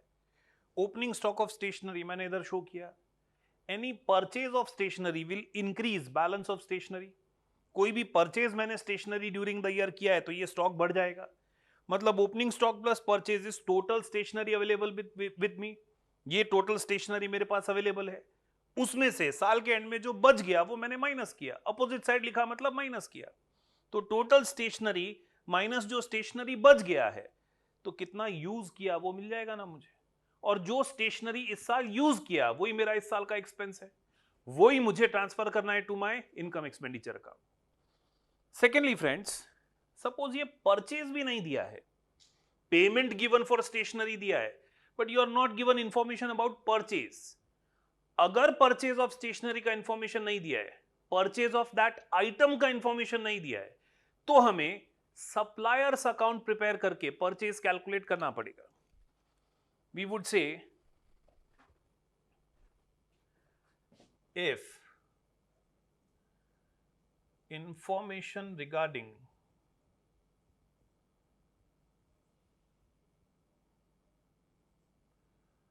purchase of that item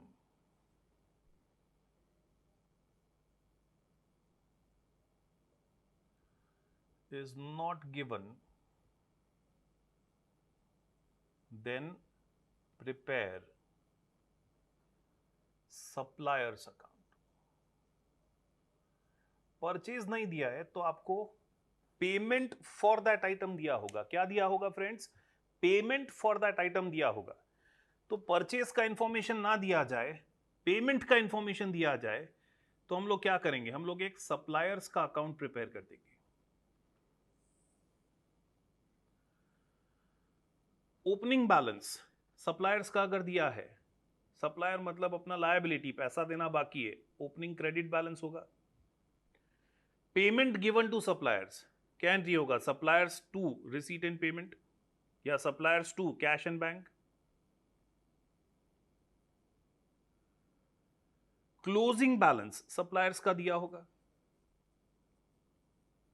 closing balance in creditors account, suppliers account would be given. जो बैलेंसिंग फिगर यहां पे बचेगा that will be nothing but your purchase. ये आपका परचेज हो जाएगा। And this purchase will be transferred where? This purchase will be transferred to your stock account. I hope you are getting this. तो अगर opening closing stock दिया है तो हमको स्टॉक अकाउंट बना के कंजम्पशन कैलकुलेट करना है। That is nothing but opening stock plus purchase minus closing stock. Consumption calculate करने के लिए परचेज पता होना चाहिए। परचेज दे दिया है, it's well and good. Purchase नहीं दिया है तो हमको सप्लायर का अकाउंट बना के परचेज पहले फाइंड करना पड़ेगा, and then with the help of purchase consumption हम लोग कैलकुलेट करेंगे, and that consumption will be recorded in income expenditure का। करेक्ट। सिमिलरली यहां पे हमने देखा ओपनिंग क्लोजिंग स्टॉक दिया है एक पर्टिकुलर आइटम का, but there is no sale of that item. वो आइटम बेचा नहीं है, कंज्यूम किया है। सपोज आपको ओपनिंग क्लोजिंग स्टॉक एक आइटम का दिया है एंड उसका सेल भी दिया है। You are given opening closing stock of sports material and you are also given sale of sports material. You are given opening closing stock of medicine and you are also given sale of medicine. तो हमें medicine consumed calculate नहीं करना है। तो income expenditure में हम लोग सीधा नेट सरप्लस या net loss from transactions of medicine record करेंगे। मतलब हमको फिर वो मेडिसिन से रिलेटेड, वो आइटम से रिलेटेड जो भी ट्रांजैक्शंस हुए उसका नेट सरप्लस या लॉस रिकॉर्ड करना है। मतलब सेल अगर दिया है तो हमें नेट प्रॉफिट या loss from that item calculate करना पड़ेगा। If sale of that item is given,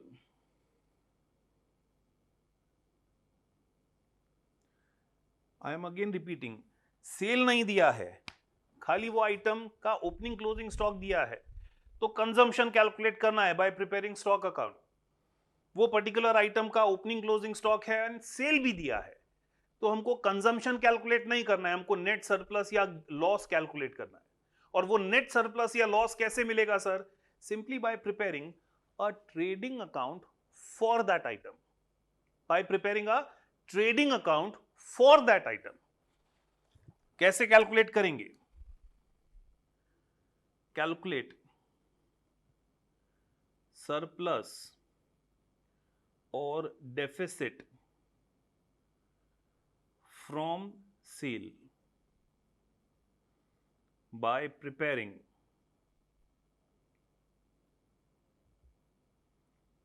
trading account for that item. Sale दिया है तो ही प्रॉफिट या लॉस कैलकुलेट करना है, तो ही ट्रेडिंग अकाउंट बनाना है।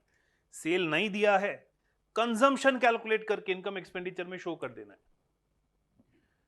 तो trading account, we will say that items trading account, that particular items trading account.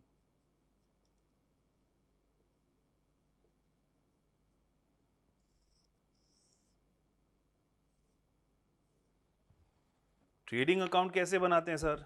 Trading account में ओपनिंग स्टॉक रिकॉर्ड करेंगे ऑफ दैट आइटम,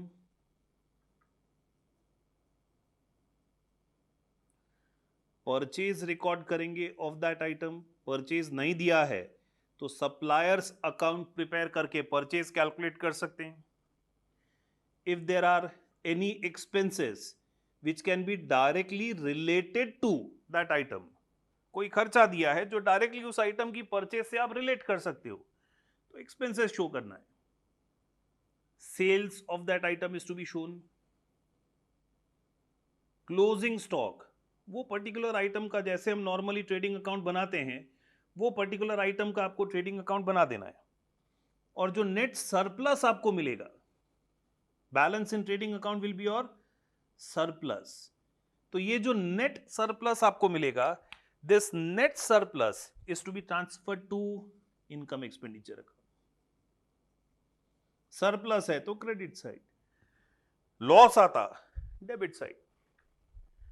तो आपको अगर किसी भी पर्टिकुलर आइटम का ओपनिंग क्लोजिंग स्टॉक दिया है तो पहले चेक करना है। सेल नहीं दिया है, स्टॉक अकाउंट बनाओ, कंजम्पशन कैलकुलेट करो, इनकम एक्सपेंडिचर में शो कर दो।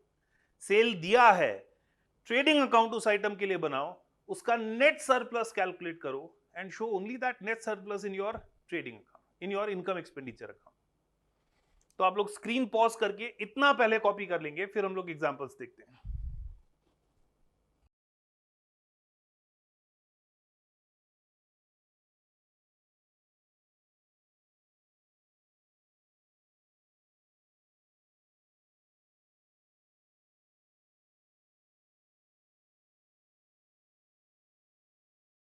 तो क्वेश्चन 7A देखेंगे फ्रेंड्स आप लोग। क्वेश्चन नंबर 7A क्या क्या इंफॉर्मेशन दिया हुआ है?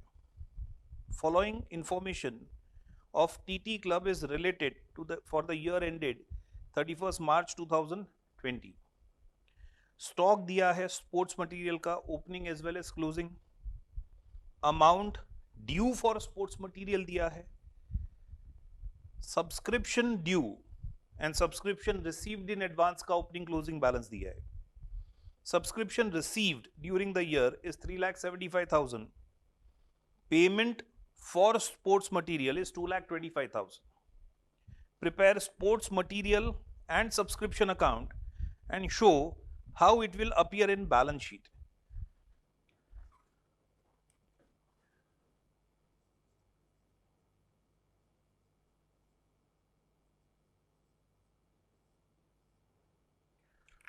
हमको यहां प्रिपेयर करना है स्पोर्ट्स मटेरियल अकाउंट।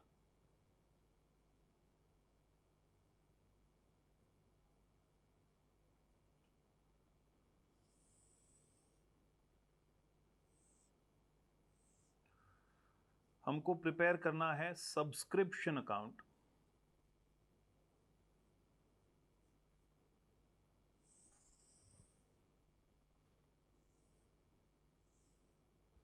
और हमको ये सभी आइटम्स का इफेक्ट बैलेंस शीट में भी शो करना है।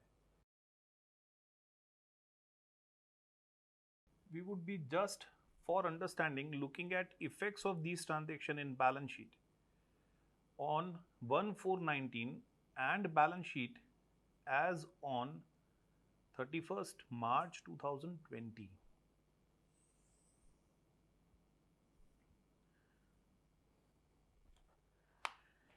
सो सबसे पहले सब्सक्रिप्शन की इफेक्ट्स देख लेते हैं।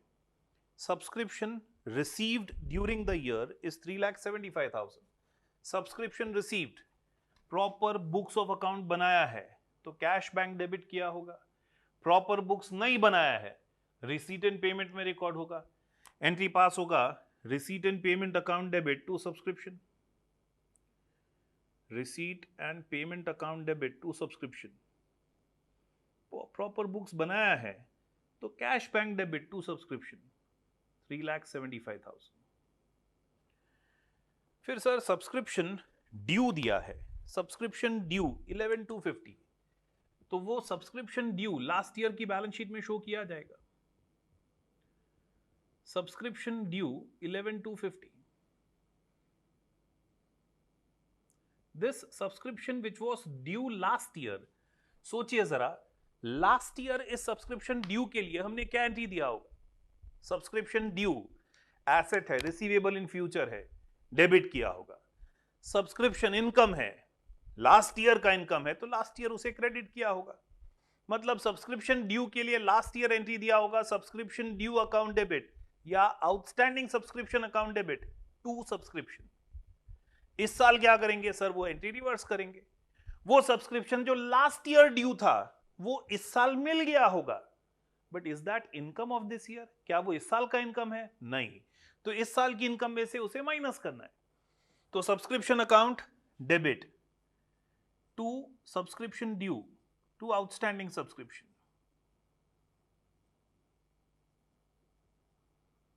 $11,250. Then subscription due in current year 15 or 16,500. That subscription which is due in current year is income of current year. तो it should be credited. इस साल का इनकम है तो सब्सक्रिप्शन अकाउंट क्रेडिट होना चाहिए। सामने पैसा नहीं मिला है तो आउटस्टैंडिंग या सब्सक्रिप्शन ड्यू अकाउंट डेबिट करना पड़ेगा। Entry subscription due account debit to subscription, subscription due account debit to subscription, and that subscription which is due in current year will appear in this year's balance sheet. Asset side show करेंगे।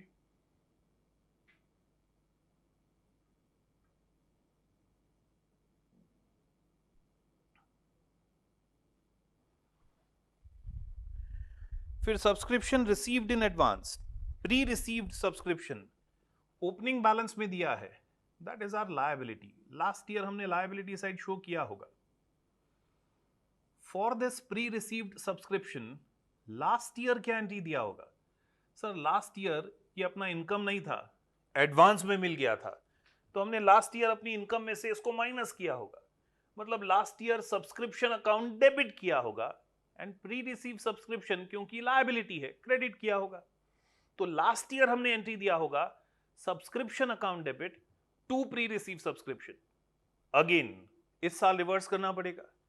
वो income जो last year pre receive था वो income तो इस साल का है ना, तो उसे इस साल की इनकम में ऐड करना पड़ेगा। उसे इस साल की इनकम में ऐड करने के लिए सब्सक्रिप्शन अकाउंट फर्दर क्रेडिट करना पड़ेगा।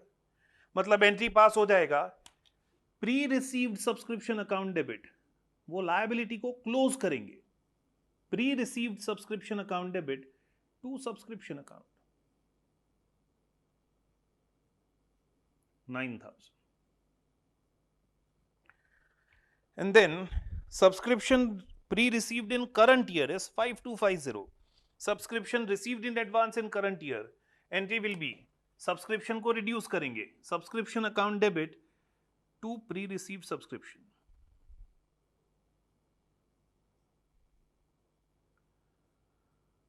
subscription account debit to pre-received subscription, and this pre-received subscription will appear in this year's balance sheet.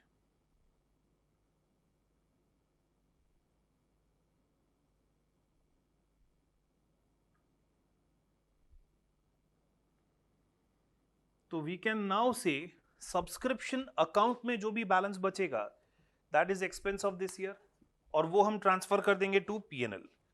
Subscription account में balance friends 375 plus 16,500 plus 9,000 minus 11,250 minus 5,250, 3,84,000 जो balance subscription account में बच रहा है वो आपका इस साल का इनकम है जो आप ट्रांसफर करेंगे इस साल के income and expenditure account.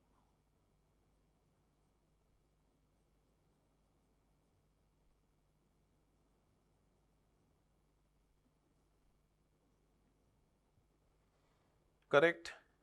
Yes sir. Similarly we are also given opening and closing stock of sports material, तो हम लोग स्पोर्ट्स मटीरियल अकाउंट बनाएंगे. Opening stock of sports material से opening stock opening balance sheet में भी आएगा ना, last year का क्लोजिंग स्टॉक लास्ट ईयर की बैलेंस शीट में शो करेंगे. Stock of sports material,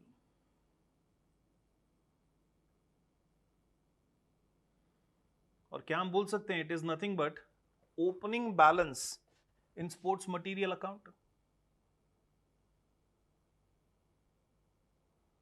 It is nothing but opening balance in that sports material account. फिर purchase of sports material will further increase the stock. जो भी sports material purchase किया है उससे ये स्टॉक बढ़ जाएगा.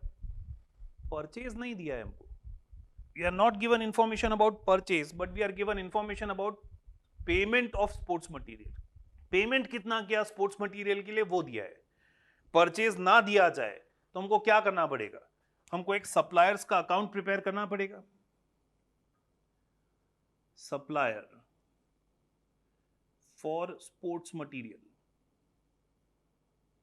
supplier for sports material will be prepared, this account will be prepared simply to calculate our purchases. तो ओपनिंग बैलेंस कितना है, सप्लायर्स को पिछले साल कितना पे करना बाकी था, 67,500. तो लास्ट ईयर वो हमने लायबिलिटीज में शो किया होगा. सप्लायर्स फॉर स्पोर्ट्स मटेरियल,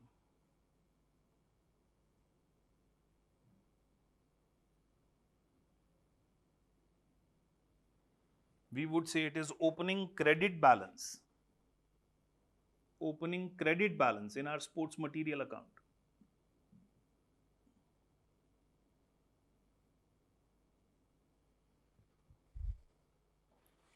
फिर पेमेंट हमने स्पोर्ट्स मटेरियल के लिए दिया है, स्पोर्ट्स मटेरियल के लिए पेमेंट दिया है, मतलब वो सप्लायर्स को पैसा दिया है. We have given this payment to whom, हमने ये पेमेंट किसको दिया है, सप्लायर्स को दिया है. एंट्री क्या हो जाएगा, suppliers account debit to cash bank और to receipt and payment. Suppliers account debit to receipt and payment account.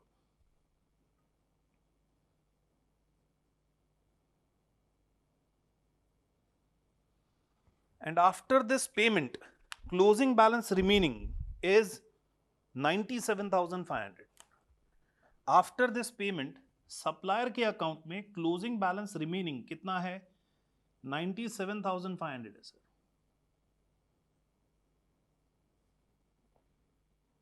Closing balance of suppliers, closing balance of our creditors, closing balance sheet में भी show करेंगे.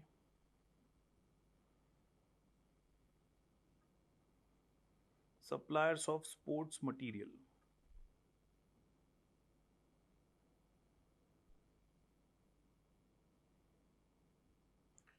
तो sports material account में जो balance बचेगा, can we say that is our purchases, 225 plus 97,500 minus 67,500. 2,55,000 is nothing but purchase of sports material.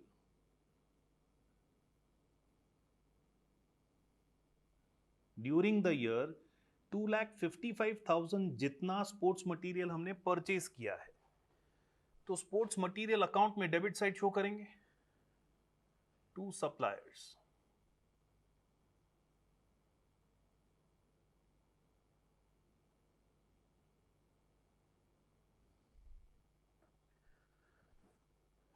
Lastly, closing stock of sports material is 1,12,500. Closing balance at the year end, balance sports material account में कितना बच गया, 1,12,500. And this balance remaining will also appear in assets.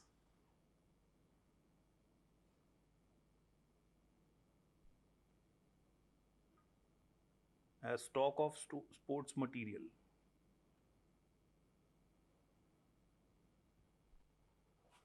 तो sports material account में अब जो balance remaining है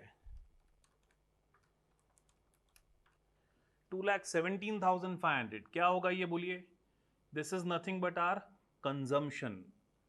इस साल हमने इतना स्पोर्ट्स मटेरियल कंज्यूम किया है, और this consumption will be transferred to income and expenditure account.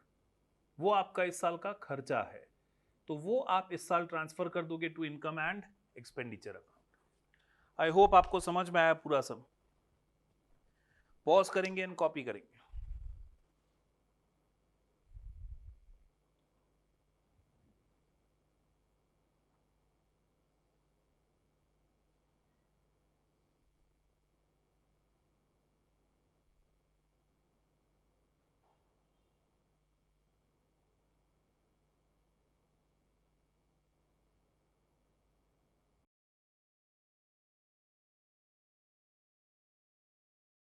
तो friends, before we go on to examples, कई बार आपको एग्जांपल्स में ये वर्ड दिखेगा, sir this is charged to revenue, sir this is capitalised. इसका मतलब क्या है? चार्ज्ड टू रेवेन्यू क्या समझेंगे हम? चार्ज टू रेवेन्यू मतलब it is to be charged, it is to be matched against your revenue, against your income. तो charge to revenue मतलब transfer to income expenditure. See, if we have to understand properly meaning of charged to revenue,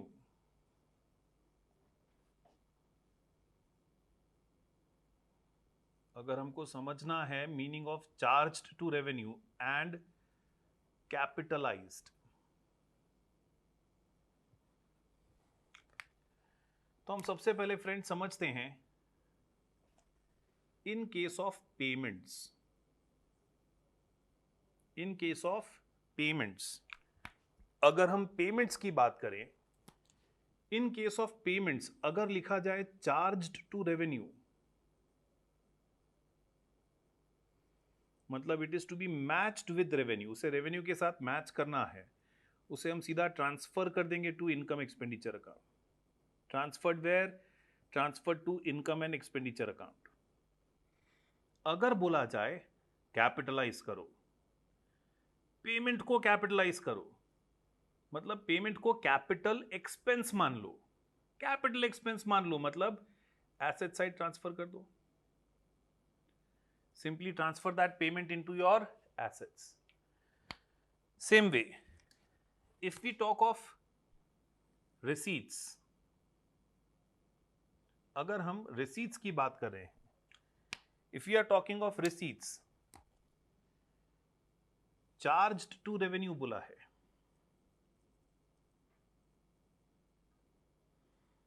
charge to revenue बोला है मतलब sir revenue income है, income expenditure में transfer कर दो, income है क्रेडिट साइड। कैपिटलाइज करने बोला है, if they are asking us to capitalise that revenue, उसे कैपिटलाइज करो, तो वहां पे सोचना है if you are suppose to capitalise that income, किसी रिसीट को अगर आपको कैपिटलाइज करना है तो सोचो क्या वो रिकरिंग है, रिकरिंग इन नेचर है? यस, तो वो ऐड कर दोगे आप टू कैपिटल फंड। रेगुलरली मिलता है, नॉर्मल कोर्स ऑफ बिजनेस से मिलता है, simply add it to your capital fund. But if it is not recurring,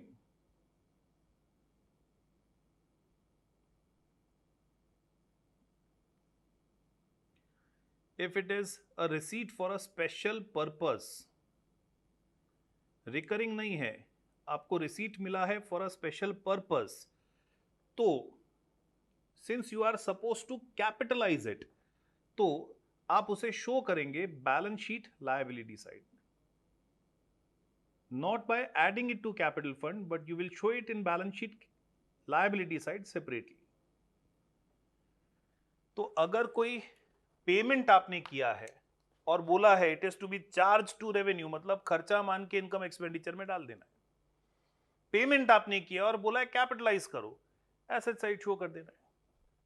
कोई रिसीट है, मिला है आपको पेमेंट, चार्ज टू रेवेन्यू बोला है, सोचना ही नहीं है, इनकम एक्सपेंडिचर इनकम है। रिसीट है, कैपिटलाइज करने बोला है, तो सोचो if it is recurring, if it is received in normal course of business, ordinary activity से हमको मिला है, add to capital fund. Like donations, we regularly keep on receiving donations, तो वो हमको ऐड कर देना है to capital fund.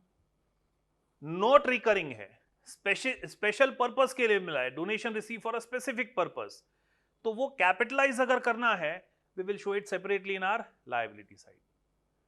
I hope ये समझ में आया आप लोग को। तो हम लोग स्टार्ट करेंगे with examples. Now there can be two different type of examples. Remember हमने स्टार्टिंग में डिस्कस किया था, हो सकता है ये ऑर्गेनाइजेशन ने complete set of accounting records maintain किया है, कंप्लीट अकाउंटिंग रिकॉर्ड्स मेंटेन किया है, तो उनका कंप्लीट बुक्स क्लोज किया होगा, प्रॉपर लेजर अकाउंट्स बनाए होंगे, उसका बैलेंसेस हमको ट्रायल बैलेंस में दिख रहा होगा। मतलब क्वेश्चन में अगर आपको ट्रायल बैलेंस दिखता है, ट्रायल बैलेंस देख के ही समझ में आ जाना चाहिए complete set of accounting records maintain किया है। तो जैसे हम एक सोल ट्रेडर का पीएनएल बैलेंस शीट बनाते थे, वैसे ही यहां पे income expenditure and balance sheet prepare करना है। लेकिन अगर ट्रायल बैलेंस नहीं दिया है, रॉ इंफॉर्मेशन है, तो हमें इनकम रिसीट एंड पेमेंट पहले बनाना है, एक कैश ट्रांजैक्शन का समरी तैयार करना है, और फिर उनका income expenditure and balance sheet prepare करना है। कई बार रिसीट एंड पेमेंट क्वेश्चन में दिया होगा, तो looking at that receipt and payment हमको income expenditure and balance sheet prepare करना है। तो दो टाइप के एग्जांपल हो सकते हैं। ट्रायल बैलेंस दिया है मतलब कंप्लीट अकाउंटिंग रिकॉर्ड्स मेंटेन किया है, income expenditure balance sheet simply prepare करना है। ट्रायल बैलेंस नहीं दिया है, रॉ इंफॉर्मेशन दिया है, मतलब प्रॉपर बुक्स मेंटेन नहीं किया है, हमको अब इनकम्प्लीट इंफॉर्मेशन की हेल्प से उनका receipt and payment if not prepared, income expenditure और बैलेंस शीट प्रिपेयर करना है। I hope this is clear. तो हम लोग एग्जांपल स्टार्ट करते हैं, आप लोग इतना कॉपी कर लेंगे पहले।